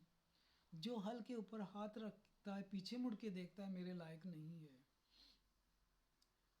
ये दूसरा प्रचार है कि कोठियाँ आ रही हैं, बंगले आ रहे हैं, कारें आ रही हैं, मुझे नहीं पता, पर बाइबल वाला तो ये प्रचार है। जो दूसरे कर रहे हैं हमें नहीं पता, पर बाइबल में तो ये प्रचार है। परमेश्वर के दास को मारा गया, पीटा गया, किसके लिए? परमेश्वर के वचन के कारण। क्या लेके गया था वो? परमेश्वर का वचन लेके गया था। चुनाव था, इसकी कॉलिंग थी, फेक नहीं, जेन्युइन। फेक वाले देखे कहाँ बैठे हैं आप? फेक वाले कहाँ बैठे हैं? फेक वाले धार्मिक जगह पे बैठे हुए हैं, कब्जे करके, पोस्टें लेकर, फेक वाले। और जो सचमुच चुना हुआ है उसे मारा जा रहा है। तो समय आज भी वही है, क्या बदला? बाकी बहुत कुछ पाप बढ़ता जा रहा है, ये चीजें आज भी हैं।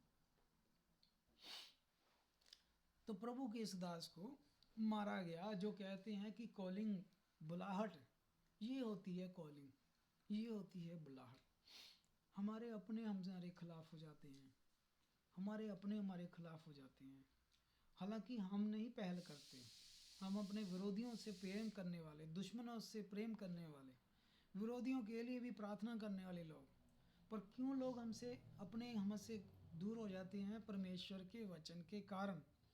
क्योंकि अब हम कॉम्प्रोमाइज़ नहीं करते, हम गलत को गलत कहते हैं, हम सही को सही कहते हैं। अब हम लोगों को खुश नहीं करते कि वो नाराज हो जाएगा, इसलिए वो हमसे दुश्मनियां करते हैं।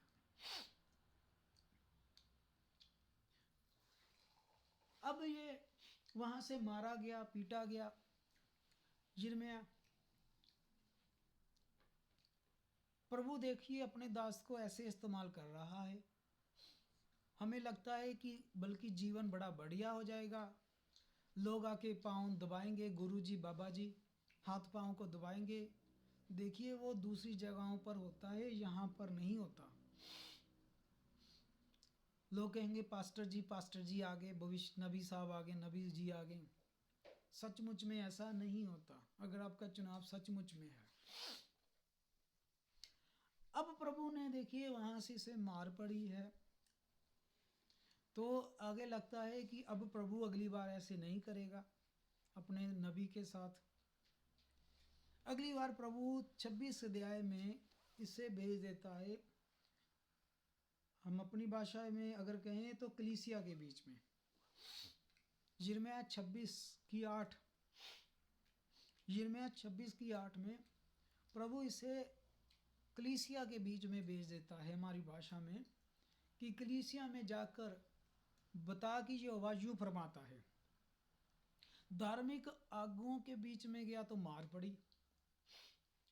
अब आ गया है कलीसियाओं के बीच में, कि कलीसिया को बताए, प्रभु के बच्चों को बताए कि ये पाप है, शिक्षाएं जिन पर तुम चल रहे हो गलत शिक्षाएं हैं।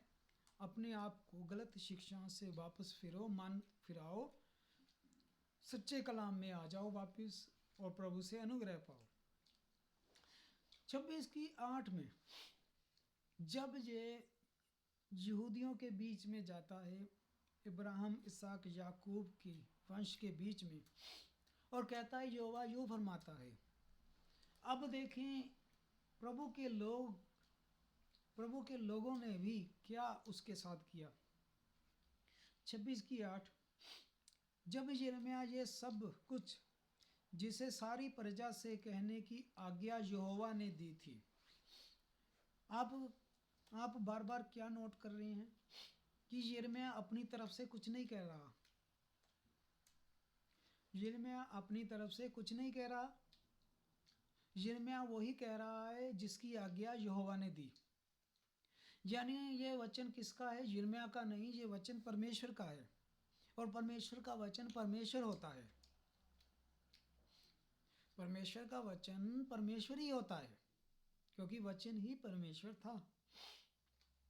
और यिर्मयाह ने बता दिया कि यहोवा यूं कहता है। जब यिर्मयाह सब कुछ सारी प्रजा से कहने की जो आज्ञा यहोवा ने दी थी कह चुका, तब याजकों ने, भविष्यद्वक्ताओं ने और सब साधारण लोगों ने, कितने लोग? याजकों ने, भविष्यद्वक्ताओं ने और सब साधारण लोगों ने ये कहकर उसे पकड़ लिया और कहा, निश्चय तुझे प्राण दंड मिलेगा।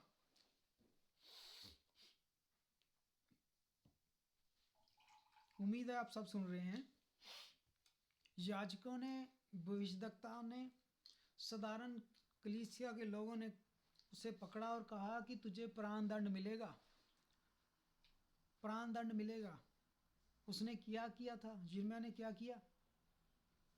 उसने यहोवा ने जो उसे कहा था उसने वही कहा।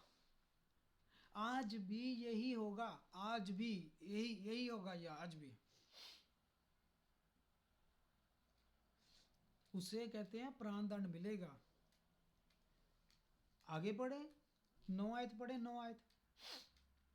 तूने क्यों यहोवा के नाम से भविष्यवाणी की?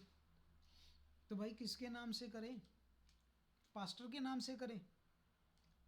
वो पास्टर के नाम से करे, याजक के नाम से करे, पॉप के नाम से करे, नबी के नाम से करे, इवेंजलिस्ट के नाम से करे? क्या नबी जो है वो यहोवा के नाम से नहीं करेगा तो किसके नाम से करेगा? यिर्मयाह के पास प्रभु का अगर वचन आया है तो वो प्रभु के वचन के नाम पे ही करेगा भविष्यवाणी। अब देखिए, ये धार्मिक लोगों ने कहा कि तूने यहोवा के नाम पर भविष्यवाणी क्यों की? तो भाई तुम किसके नाम से? तुम लोगों के नाम से भविष्यवाणियां होती है तो सुनने को तैयार हो, परमेश्वर के नाम से भविष्यवाणी सुनने को तैयार ही नहीं हो। कहते तूने भविष्यवाणी में ये क्यों कहा? क्योंकि उन्हें वचन नहीं पसंद आया था। वचन उनके मन पसंद नहीं था, जैसा वो उम्मीद रखते थे कानों की खुजली के कारण, कि ये आके कहे कि परमेश्वर ने कहा है तुम्हें गाड़ी देने जा रहा है, तुम्हें बंगला देने जा रहा है, परमेश्वर तुम्हें वीज़ा देने जा रहा है। ऐसा तो कुछ नहीं बोला। ये उल्टा ये क्या बोल रहा है कि ये भवन शीलो के समान उजाड़ हो जाएगा। क्या बोला इसने? ये भवन शीलो के समान उजाड़ हो जाएगा। जैसा शीलो नगर उजाड़ हो गया है उसी तरह ये भवन उजाड़ हो जाएगा। ये सुनना नहीं वो चाहते थे। यानी कहते ऐसी बात मत कर कि ये भवन उजाड़ हो जाएगा। तो परमेश्वर हमारी पसंद के मुताबिक वचन नहीं देता कि जो हमें अच्छा लगता है, जो मुझे अच्छा लगता है वैसा वचन नहीं आएगा। अगर मेरे में कुछ गलत है तो वचन उसके खिलाफ आएगा ही आएगा। परमेश्वर हमारे दिलों को खुश करता नहीं है, वो हमारे पापों को तहस नहस कर देता है। कहते तूने ये क्यों बोला? अब उसने अपनी तरफ से बोला था, वो परमेश्वर ने बोला था भवन उजाड़ हो जाएगा क्योंकि तुम इसके अंदर दुष्ट भरे हुए हैं। परमेश्वर के भवन को गंदा कर दिया, पापों से भर दिया है। परमेश्वर कहता है अब ये भवन उजाड़ हो जाएगा। कहते हैं तुमने ऐसा क्यों कहा, आज ही चले जाएं आप। लोग कहते हैं कि तूने ऐसे क्यों कहा कि एक परमेश्वर है, तुम कहो कि तीन परमेश्वर है। तुमने ऐसे क्यों कहा कि बपतिस्मा यीशु के नाम से है। आज भी लोग नाराज हो जाते हैं, जबकि बाइबल से वो साबित नहीं कर पाते। सेम होता है आज।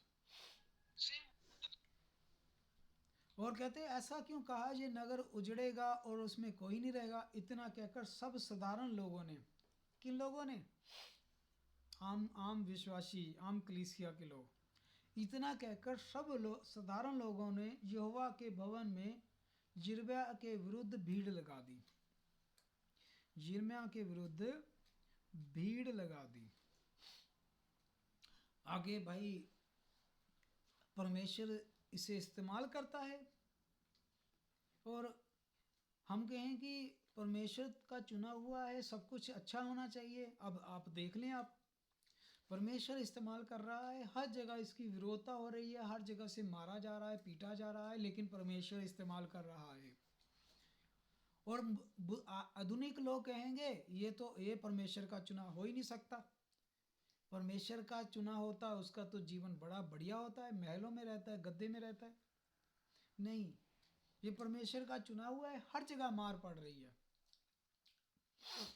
आगे 36 में राजे के पास जाता है। राजा इसे वहाँ बुरे तरीके से रिजेक्ट कर देता है। लेकिन एक 36 की 27 पढ़ेंगे, 36 की 27, 36 की 27, 36 अध्याय वैसे तो पूरा बाद में आप पढ़ लेना। अब परमेश्वर इसे अपना वचन लिखवाता है। परमेश्वर इसे अपना वचन लिखवाता है, और प्रभु कहता है मेरा वचन लिख, और ये वचन लेके तू राजे को, उन लोगों को प्रचार करना। ये परमेश्वर से जो भी वचन सुनता है उसे लिखता है। परमेश्वर का वचन लिखता है और जाके राजे को और प्रजा को जाके ये वो वचन पढ़ के सुना देता है। और वो इसका अपना वचन नहीं होता, परमेश्वर का वचन होता है। अब जब ये वचन पढ़ के सुनाता है, 26 की 27 में आप देखें, 36 की 27 में, 36 और उसकी 27, 36 की 27 में, तब राजा ने, अब ध्यान से सुने आप, परमेश्वर का वचन पढ़ के सुनाया इसने, जो लिखा हुआ था इसने।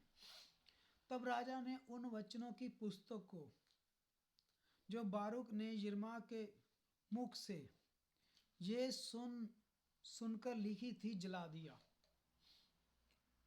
राजे ने परमेश्वर के वचन जो लिखे हुए थे किताब पर वो जला दिए। परमेश्वर के वचन जला दिए राजे ने। तब यहोवा का ये वचन यिर्मयाह के पास पहुंचा। प्रभु ने जब देखा कि राजा ने मेरे वचनों की लिखी हुई किताब को जला दिया, तो परमेश्वर ने यिर्मयाह से बात की। तब यहोवा का वचन यिर्मयाह के पास पहुंचा। 28 आयत। फिर एक और पुस्तक लेकर उसमें यहूदा के राजा यहोयाकीम की जलाई हुई पहली पुस्तक के सब वचन लिख दिए। परमेश्वर ने 36 की 32 में देखें, दोबारा फिर से लिखवाए वचन अपने। दोबारा फिर से प्रभु ने अपने वचन उसको लिखवाए। प्रभु कहता फिर जा। अब यिर्मयाह की देखिए कॉलिंग हुई, बुलाहट हुई, परमेश्वर ने उसे चुना। अब यिर्मयाह की जीवन देखें आप, बुलाहट से पहले वाला जीवन, बुलाहट के बाद वाला जीवन देखें। बुलाहट से पहले उसकी निंदा हुई थी, बुलाहट से पहले उसे मारा गया, पीटा गया, बुराई हुई उसकी।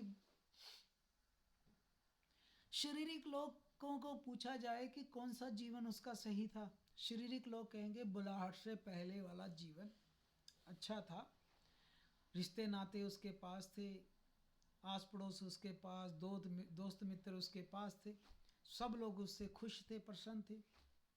बुलाहट के बाद तो उसको मारी पड़ी जा रही है, बुराइयां ही हो रही है, निंदा ही हो रही है।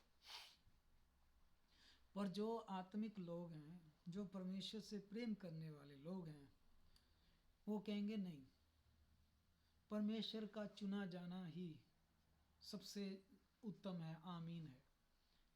शुक्र है प्रभु जिसे चुनता है, धन्य है वो भाई बहन जिसे प्रभु चुनता है, धन्य है वो भाई बहन जो प्रभु के कारण निंदा सहता है, प्रभु के कारण मार खाता है, प्रभु के कारण जिसके ऊपर पथराव होता है, बुराई होती है, प्रभु के कारण।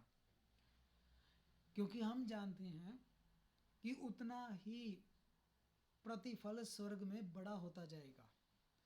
मेरे नाम के कारण जब लोग तुम्हारी निंदा बुराई करेंगे, स्वर्ग में तुम्हारा फल उतना ही बड़ा होता जाएगा। हमने प्रभु को नहीं चुना, प्रभु ने हमें चुना है। अब चुनाव क्या है, चुनाव के बाद वाली जीवन कैसा होता है, ये बाइबल में आप देख लें कि ये चुनाव क्या है। चुनाव के बाद की परीक्षा, चुनाव के बाद की जिंदगी, मुश्किलें, मुसीबतें, रिश्ते नाते कैसे हो जाते हैं, ये हमने तकरीबन सारा पढ़ लिया। अब जो दुनिया कहती है हम वो नहीं सुनते, जो प्रभु कहता है हम वो सुनते हैं। प्रभु हम सबको आशीष बरकत दे। प्रभु में जीवन मुश्किलों वाला, मुसीबतों वाला, कठिन जरूर है, लेकिन इसके बाद जो हमें मिलने वाला है वो सबसे उत्तम है। रास्ता सत्य का, स्वर्ग का तंग जरूर है, पर आखिर में हमेशा का जीवन है। झूठ का रास्ता दिखने में इतना अच्छा जरूर है, पर आखिर में हमेशा का दंड, अंत है, हमेशा का नरक है। अभी ये रास्ता मुश्किल मुसीबत वाला जरूर है, लेकिन जब प्रभु आएगा वो कहेगा, हे मेरे लोगों, इन दाहिनी ओर आओ, जिस स्वर्ग का राज्य तुम्हारे लिए तैयार किया गया है। और प्रभु ने कहा, जो मेरे पीछे हो लिया है, अगर मर गया तो जिंदा हो जाएगा, अगर जिंदा है अंत तक मौत नहीं देखेगा, बल्कि मेरे साथ बैठकर वो न्याय करेगा। उसकी मौत नहीं है, अनंत जीवन है। और जब हम अनंत जीवन में जाएंगे तब हम देखेंगे कि उसके आगे ये वाला कष्ट तो कुछ भी नहीं है। जैसा पौलुस कहता है, जो मुझे मिलने जा रहा है उसके आगे ये दुख कुछ भी नहीं है। और हमें भी जो मिलने जा रहा है, रैप्चर, पुनरुत्थान, इस शरीर का बदलना, कुरिन्थिया 15 के मुताबिक, थिस्सलुनीकियों के मुताबिक, उसके आगे ये कुछ भी नहीं है। जिस दिन हम बादलों पर यीशु से मिलेंगे तब हम कहेंगे, प्रभु जो अब हमें मिला है उसके आगे तो जो दुख हमने सहा ये कुछ भी नहीं था। जो इनाम हमें मिलने जा रहा है, बस ऐसे दौड़ें कि पहला इनाम हम पा जाएं। जो दाहिने और बाहिने देखने लग जाता है वो दौड़ में फेल हो जाता है, लेकिन जो निशाने की ओर देखता रहता है वो पा जाता है। बाइबल कहती है आप ऐसा दौड़ें कि पहला इनाम पा जाएं। और प्रभु हम सबको आशीष और बरकत दे इस छोटे से संदेश के द्वारा कि कॉलिंग और बुलाहट बाइबल वाली फ़र्क है, दुनिया जो बताती है वो फ़र्क है। अब हमने चुनना है कि कौन सी हम अपने जीवन में लेते हैं। हम बाइबल वाली देखेंगे कि बाइबल में क्या लिखा है। अगर हमें पहले से पता होगा कि जीवन जो है कठिनाइयों से भरा हुआ है तो फिर हमें कोई दिक्कत नहीं होगी अगर कठिनाइयाँ आएंगी। लेकिन हमें किसी ने बताया हो कि जीवन बड़ा ही राजे महाराजों जैसा हो जाता है कॉलिंग के बाद, तो फिर जब दुख आएंगे तो हम लड़खड़ा जाएंगे। लेकिन हमें अगर पहले से पता होगा कि जीवन मुश्किलों वाला है तो आ भी जाएंगे, हमें फ़र्क नहीं पड़ेगा, क्योंकि हमें प्रभु के वचन से पता है। लेकिन गवाही ये है, सताए जाते हैं बर्बाद नहीं होते, गिराए जाते हैं पर बर्बाद नहीं होते, फिर भी प्रभु हमारे साथ है, वो हमें बर्बाद नहीं होने देता। यिर्मयाह के दुश्मनों को उसने संभाला, जो उसका प्राण भी लेना चाहते थे प्रभु ने संभाला, फिर हमें भी प्रभु ही संभालता है। आखिरकार धर्मी जन के लिए सब बातें मिलकर भलाई आशीष ही उत्पन्न करेंगी, आखिरकार आशीष ही मिलेगी। प्रभु हमारे साथ है, प्रभु हम सबको आशीष और बरकत दे। और आइए हम प्रार्थना में जाते हैं और अगला समय भाई अमैनुअल को देते हैं। और भाई जिसे भी पवित्र आत्मा प्रेरित करता है, आखिरी प्रार्थना के लिए, क्लोजिंग प्रेयर के लिए भाई कह सकते हैं। और प्रभु हम सबको आशीष दे। और अगला समय हम भाई अमैनुअल को देते हैं, जैसे प्रभु का आत्मा अगुवाई करे। प्रभु आपको आशीष दे भाई अमैनुअल और सबको। God bless you all. God bless you, brother Jaswinder.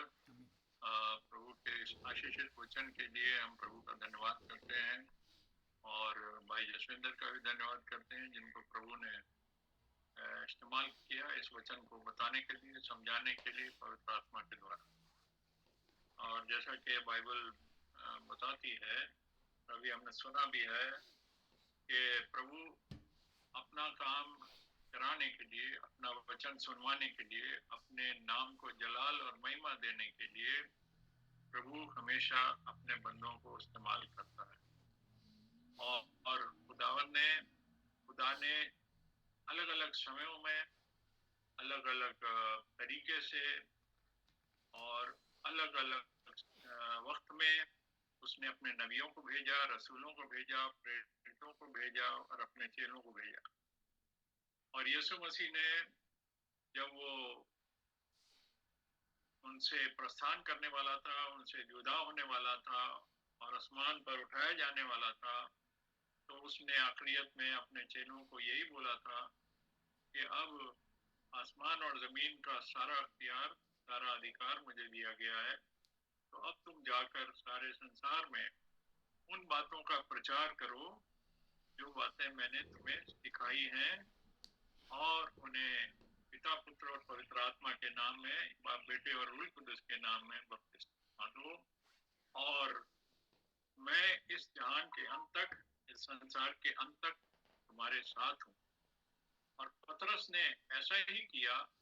प्रेरितों के काम 2 अध्याय में, अमाल 2 अध्याय में हमने देखा कि वहां पर जो यहूदी लोग थे, जो एक मन और एक आत्मा में और एक ही मन में इकट्ठे थे और एक ही विश्वास में इकट्ठे थे, और एक ही आत्मा उन पर उतरा, और उस आत्मा से, उस रूह कुदस से वो भर गए।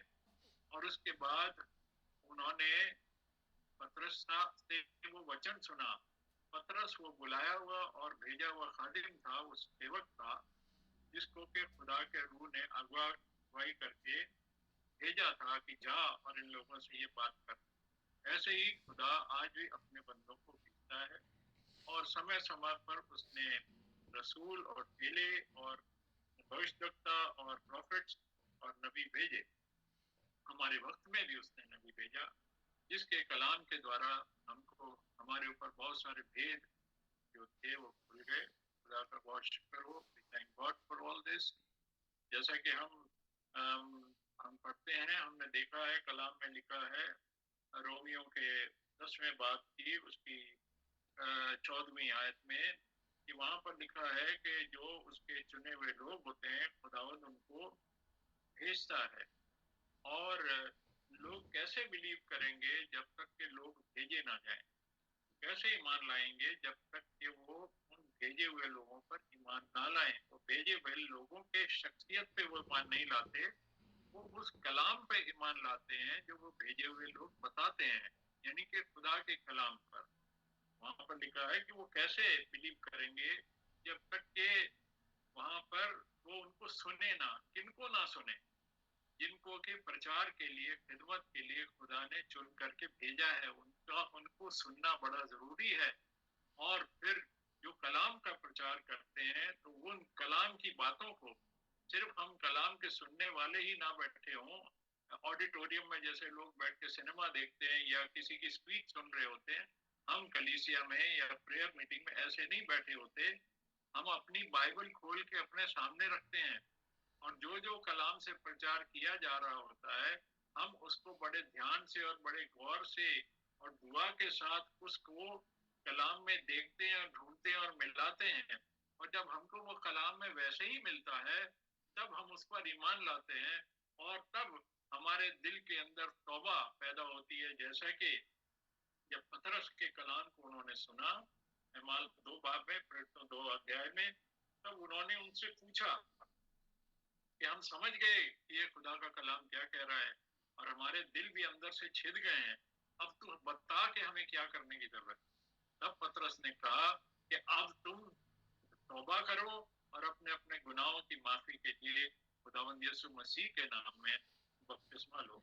खुदावंद यीशु मसीह के नाम में बपतिस्मा लेना, जैसे भाई जसविंदर ने बताया, हम उसकी मौत में बपतिस्मा लेते हैं और तब वो हमें अपनी स्पिरिचुअल बॉडी में यानी कि कलीसिया जो उसका रूहानी जिस्म है उसमें वो मिला लेता है। ये बात हम अमाल 2 में पढ़ते हैं और इसलिए बहुत जरूरी है कि इस तरीके से, इस तरीकेकार से हम उसके कलाम को सुने, सीखें और तौबा करें और उसकी आज्ञाओं को माने जैसा बोला गया। और जब तक हम संसार में हैं, जब तक कि हमारा बुलावा ना आ जाए या जब तक प्रभु ना आ जाए, जो भी पहले हो जाए, क्योंकि उस घड़ी और उस दिन को कोई नहीं जानता कि हमने यहाँ से कब कूच करना है या प्रभु ने किस दिन आ जाना है। इसका मतलब हर वक्त हमें तैयार रहने की जरूरत है। और ये बात खुदावंद ने खुद साफ साफ कह दी थी मत्ती 5 बाब के अंदर उस पहाड़ी बाज में कि तुम बड़े आशीषित लोग हो, बड़े मुबारक लोग हो कि जब वो तुम्हें सताएंगे, क्योंकि 5:11-12 में उसने लिखा है कि उन्होंने इसी तरीके से जो झूठी गवाहियां दे देकर जो भी तुम करोगे तुमको झूठा साबित कर देंगे और तुमको बहुत तुम्हारे खिलाफ मंसूबे बांधेंगे और तुम्हारे आगे दुष्टता से पेश आएंगे। पर तुम खुश होना और शादमान होना और रिजॉयस करना और बहुत थैंक्स गिविंग करना, क्योंकि तुम्हारे लिए आसमान में एक बहुत बड़ा रिवॉर्ड है, एक बहुत बड़ा मुकुट है।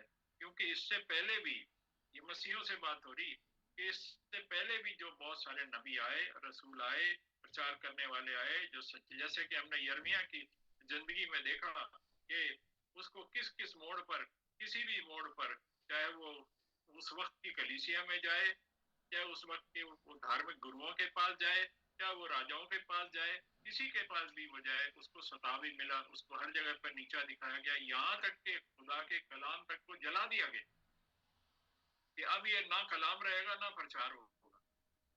और खुदा ने अपने नबी को कहा अब दूसरा स्क्रॉल उठा, अब दूसरा दोबारा से इसको लिख, क्योंकि खुदा के कलाम को, इस बाइबल को भी जो आज हमारे हाथों में है, कई दफा कई राजों महाराजों ने, कोई कलाम के दुश्मनों, खुदा के दुश्मनों ने इसको कई बारी नष्ट करने की, जलाने की बहुत हरकतें करी। पर खुदा का कलाम, हम बहुत धन्यवाद करते हैं, शुक्रगुजार है कि आज भी खुदा का जिंदा कलाम हमारे हाथ में है और इस जिंदा कलाम को जो पाक रूह, जो खुदा का रूह है, वो इस जिंदा कलाम को हमें समझाता है और बताता है और तब हमारे को ये कलाम समझ में आता है। खाली किताब पढ़ लेने से हम नहीं बच जाते, पाक रूह की हिदायत से हमको मुकाशवा मिलता है, वो मुकाशवा पाक रूह से कलाम का मुकाशवा मिलता है। तो पाक रूह हमें सिखाता है हम अपनी जिंदगियों को कैसे बसर करना है और कैसे चलाना है।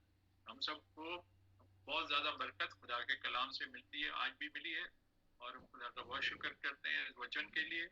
और इस वचन को खाली हम सुन के भूल के यहाँ से चले ना जाएं, इस एक एक शब्द को, जैसे जो जो हवाले पढ़े गए उन सारे हवालों को हम दोबारा से अपने जिंदगियों के अंदर पढ़ें, अपने घरों में पढ़ें और उनको दुआ के साथ उनको उनके ऊपर मेडिटेट करें और फिर पाक रूह हमको हिदायत देगा जिससे कि हमारी बाकी की जिंदगियां जो इस धरती पर हैं वो सही तरीके से बसर हो सके, जो कि हम जो खुदावंद को पसंद आए, प्रभु को पसंद आए और हमारे जीवन इस प्रकार के बन जाए और हम जो प्रभु के भेजे हुए लोग हैं उनकी भी इज्जत करें और क्योंकि अगर हम उनकी इज्जत करते हैं तो हम प्रभु की इज्जत करते हैं। हम उनकी इज्जत इसलिए करते हैं कि वो भेजे हुए लोग हैं।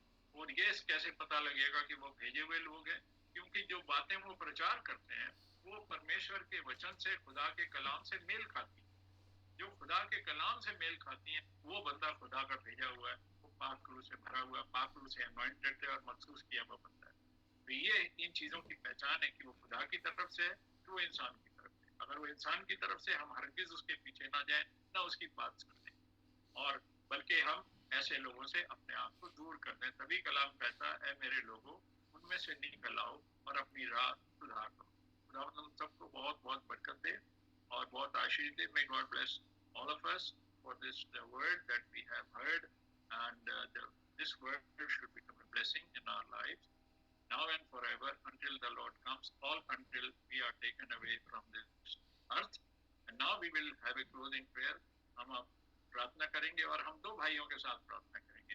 पहले हम भाई सुरेंद्र के साथ प्रार्थना करेंगे और फिर हम भाई राजेंद्र मसीह के साथ प्रार्थना करेंगे। छोटी छोटी प्रार्थना दोनों भाई करेंगे और इस वचन का और प्रभु का और सारे वचन का हम बहुत धन्यवाद देंगे। पहले भाई सुरेंद्र के साथ प्रार्थना करेंगे, फिर हम भाई राजेंद्र मसीह की प्रार्थना के साथ इस मीटिंग को क्लोज करेंगे। तो भाई सुरेंद्र मसीह फर्स्ट, भाई Surendra ji. God bless you. आइए हम अपने सरों को खुदा की हुजूरी में झुकाते हैं। हमारे आसमानी बाप, अनुग्रहकारी, दयालु, सर्वशक्तिमान पिता, प्रभु यीशु मसीह के नाम में हम तेरा धन्यवाद करते हैं प्रभु जी, इस सुंदर अवसर के लिए जो तूने एक और अवसर हमारी जिंदगियों में दिया प्यारे पिता, ताकि हम जैसे भी हैं प्रभु, हम अच्छे नहीं हैं लेकिन तेरे कलाम के रूबरू हो सके प्यारे प्रभु। इस अपॉर्चुनिटी के लिए, इस अवसर के लिए प्यारे पिता तेरा धन्यवाद करते हैं प्यारे प्रभु यीशु मसीह। कितने तेरे बच्चे इस प्लेटफॉर्म पे इकट्ठा हुए हैं प्रभु, जो दूर दूर से प्यारे प्रभु यीशु मसीह इस प्लेटफॉर्म पे इकट्ठा हुए हैं जहां तू मौजूद है प्यारे प्रभु यीशु मसीह। हम तेरा धन्यवाद करते हैं प्रभु, तूने अपने वचन की रोटी तोड़कर हमें खिलाई ताकि हमारे विश्वास दुरुस्त हो सके प्यारे पिता। हम जानते हैं प्यारे बाप आसमानी कि हमारे इस संसार में आने से पहले, माँ के गर्भ में पड़ने से पहले प्रभु, जैसा तूने यिर्मयाह को कहा मैंने तुझे चुन लिया था प्यारे पिता, तूने हमें आशा दी है प्रभु कि जगत की उत्पत्ति से पहले मैंने तुम्हें चुन लिया है, तुम्हारा नाम मेमने के जीवन की पुस्तक में लिखा है। प्यारे बाप आसमानी, हृदय की गहराइयों से तेरा धन्यवाद करते हैं प्यारे पिता। जब तू अपने कलाम में से प्रभु निकलकर हमसे रूबरू होता है, हमारे हृदय छिद जाते हैं प्यारे बाप आसमानी। प्यारे पिता, हमें सोचते हैं कि हम कितने सौभाग्यशाली लोग हैं प्रभु, तेरे वचन हमारे कानों तक पड़ता है प्रभु, और उसके अलाइनमेंट में होकर हम अपने जीवनों को संवारना चाहते हैं प्यारे बाप आसमानी, लेकिन हमसे हो नहीं पाता प्रभु। हम कभी कभी बहुत असफल हो जाते हैं प्यारे पिता। हम तेरी ओर ताकते हैं प्यारे पिता, हमारी आंखें तेरी ओर लगी रहती है प्यारे बाप आसमानी, और तू वचनबद्ध है प्रभु जी। प्यारे बाप आसमानी, तूने हमसे वादा किया है कि मैं जगत के अंत तक सदैव तुम्हारे साथ हूँ। जो कुछ तुम मेरे नाम से पिता से मांगोगे मैं वो तुम्हें दूंगा प्यारे बाप आसमानी। हमने पिता से तेरे नाम में मांगा है प्रभु, अपने आत्मा से तू हमें मसा कर दे प्रभु यीशु मसीह। हमें शुद्ध हृदय और स्थिर आत्मा प्रदान कर प्रभु, ताकि तेरी वचन के अलाइनमेंट में हम चल सके प्यारे बाप आसमानी। प्यारे पिता, प्यारे बाप आसमानी, तेरी दया जो हम पर निरंतर बनी रहती है प्यारे प्रभु यीशु मसीह, उसके लिए तेरा धन्यवाद करते हैं प्रभु जी। प्यारे बाप आसमानी, तेरा शुक्र करते हैं आज के सुंदर समय के लिए प्रभु जी। प्यारे प्यारे भाई बहनों के साथ प्रभु तूने सौभाग्य दिया ताकि तेरे वचन में आकर प्रभु जी तेरे चरणों में प्रभु जी अपने सरों को झुका सके, और तेरे वचन रूपी रोटी को जो तूने हमारे लिए तोड़ी है हम ग्रहण कर सके प्यारे पिता। हमें रिसीविंग हृदय दे प्रभु जी, हमारे सुनने के कान दे प्यारे पिता, हमारे कानों का, हमारे हृदयों का खतना कर दे प्यारे पिता।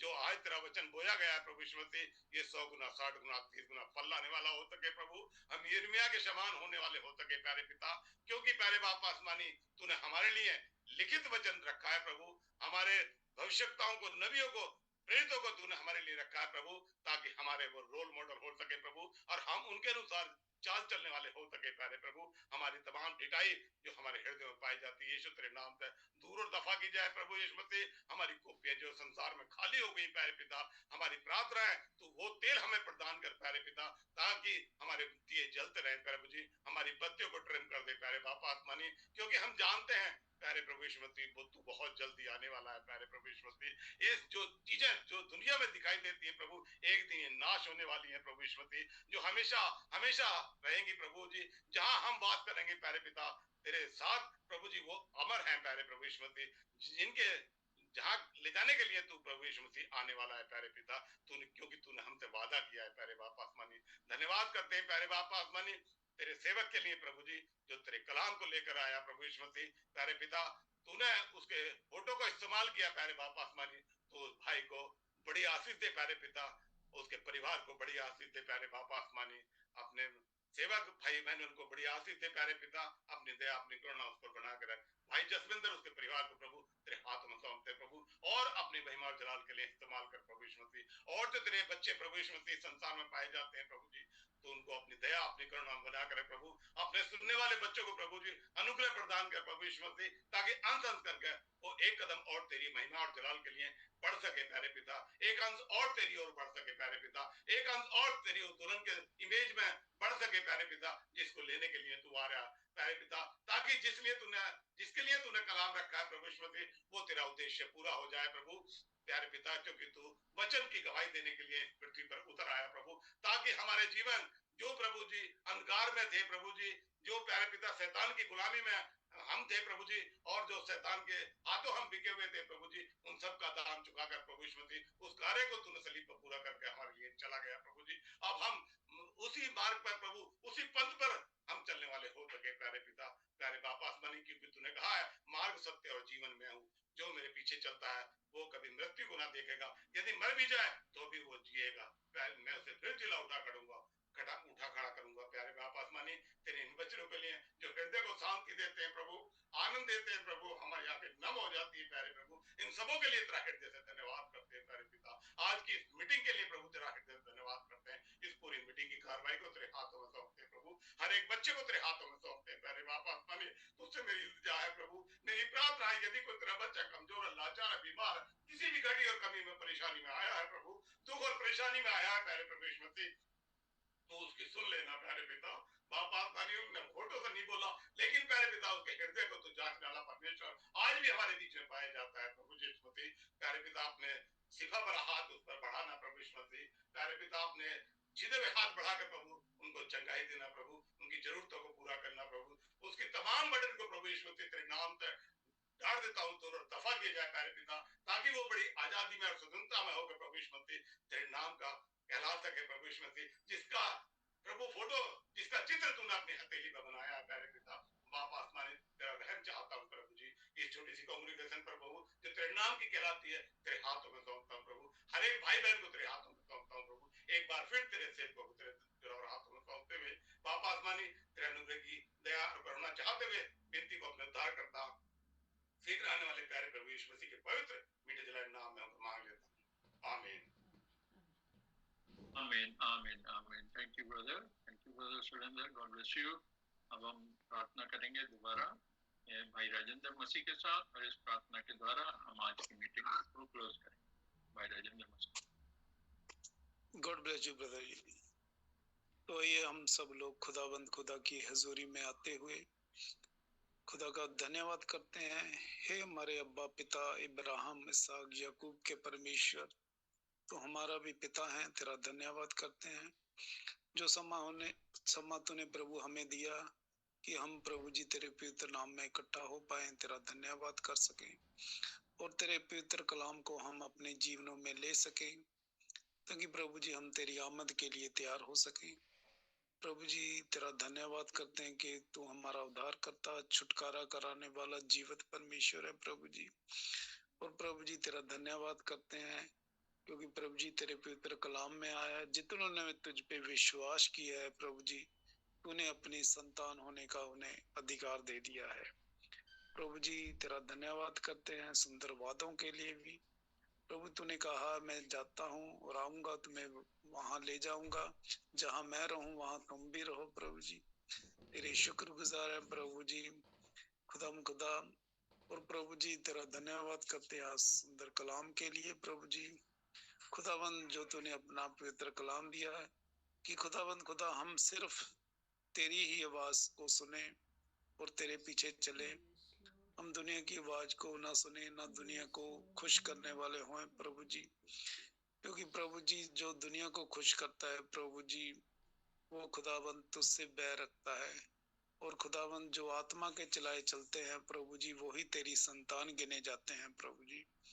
हम पे अनुग्रह कर, कृपा कर प्रभु जी, हम तेरी पवित्र आत्मा के चलाए चले प्रभु जी, और तेरी मर्जी को पूरा करने वाले हो सके, और हमारे जीवनों में तेरी मर्जी पूरी हो खुदा। और प्रभु जी हमें हिम्मत और ताकत दे प्रभु जी, कि हम प्रभु जी तेरी इच्छा को पूरी करें प्रभु जी, और हमारे जीवनों में सिर्फ तेरी इच्छा पूरी हो।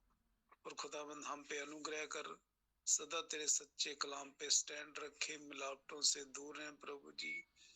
और खुदाबंद हम दीन बने प्रभु जी, और पृथ्वी का नमक बने, ताकि प्रभु जी बहुत सारे लोगों को तेरा पवित्र सच्चा कलाम बताने वाले हो पाए प्रभु जी। अपनी आमद तक प्रभु जी हमें संभाल के रखना प्रभु जी। जितने भी भाई बहन है प्रभु जी, सब पे अनुग्रह कर, कृपा कर। जो किसी की दुनियावी या आत्मिक जरूरत है हमसे बेहतर जानता है, अपने स्वर्गीय खजाने से पूरी करना, अपने पवित्र कलाम में बनाए रखना, और आमद तक संभाल के रखना। और हम जब भी मिले प्रभु जी सिर्फ तेरा धन्यवाद करें, तेरी महिमा करें प्रभु जी, और अपने जीवन में सिर्फ तुझे पहल देने वाले हो सके। और खुदाबंद अपने सेवकों के लिए मांगते हैं जो तेरी बुलाहट पाए हुए से, ब्रदर फ्रैंक, ब्रदर मैनुअल, भाई जसविंदर को तेरे पवित्र जोरावर हाथों में देते हैं। अपने वचन के लिए और इस्तेमाल करना, शारीरिक तंदुरुस्ती देना, ताकि बहुत सारे लोगों को तेरे साथ जोड़ने वाले हो सके। अनुग्रह कृपा करना प्रभु जी, हम पूरे दिल से खराई के साथ तेरे वचन के साथ सही हो, हर रोज तेरे वचन के साथ प्रभु जी चले, और हर रोज तेरा वचन हमें दुरुस्त करे प्रभु जी, दया कृपा करना। और खुदावंद हम विश्वास करते हैं प्रभु जी, जो तुझसे मांगते हैं प्रभु जी तू हमें दे देता है। और खुदावंद हम तुमसे मांगते हैं खुदा, तू हमसे कभी भी जुदा ना होना, क्योंकि तू हमारा सहारा है, तू मददगार है, और तेरे से बढ़ के प्रभु जी कुछ नहीं है। अनुग्रह करना, कृपा करना, इस छोटी सी बेनती को हम मांग लेते हैं प्रभु यीशु के पवित्र और जलाली नाम से, आमीन। आमीन, आमीन, आमीन। प्रभु का बहुत धन्यवाद हो। May the name of God be praised. May the name of our Lord, खुदावंद के नाम को जलाल और महिमा मिले, इसका बड़ा शुक्र है कलाम के लिए, और इस जो मजलिस, जो आज हमारी मीटिंग हुई और जो हम इकट्ठे बैठ सके, हमने गीत सुने, दुआएं की, शुक्रगुजारी करी और कलाम सुना। और ये कलाम ही हमारे लिए वो बीज है जो हमारी जिंदगियों के अंदर कई गुना फल लाता है, बशर्ते कि हम अपने दिलों की जमीन को तरोताजा रखें, नम रखें, पत्थर जैसा ना बना लें, और उसके कलाम पर अमल करें और उस पर चलने वाले बने। खुदावंद हम सबके साथ हो। मे the Lord bless you all. खुदा का बहुत शुक्र है। और जब वो अगले हफ्ते फिर अगर उसने मौका दिया और जिंदगी दी हमको, तो फिर हम मिलेंगे, और इस हफ्ते के दौरान हम उसकी शुक्रगुजारी और उसकी थैंक्सगिविंग करते रहेंगे। God bless you all.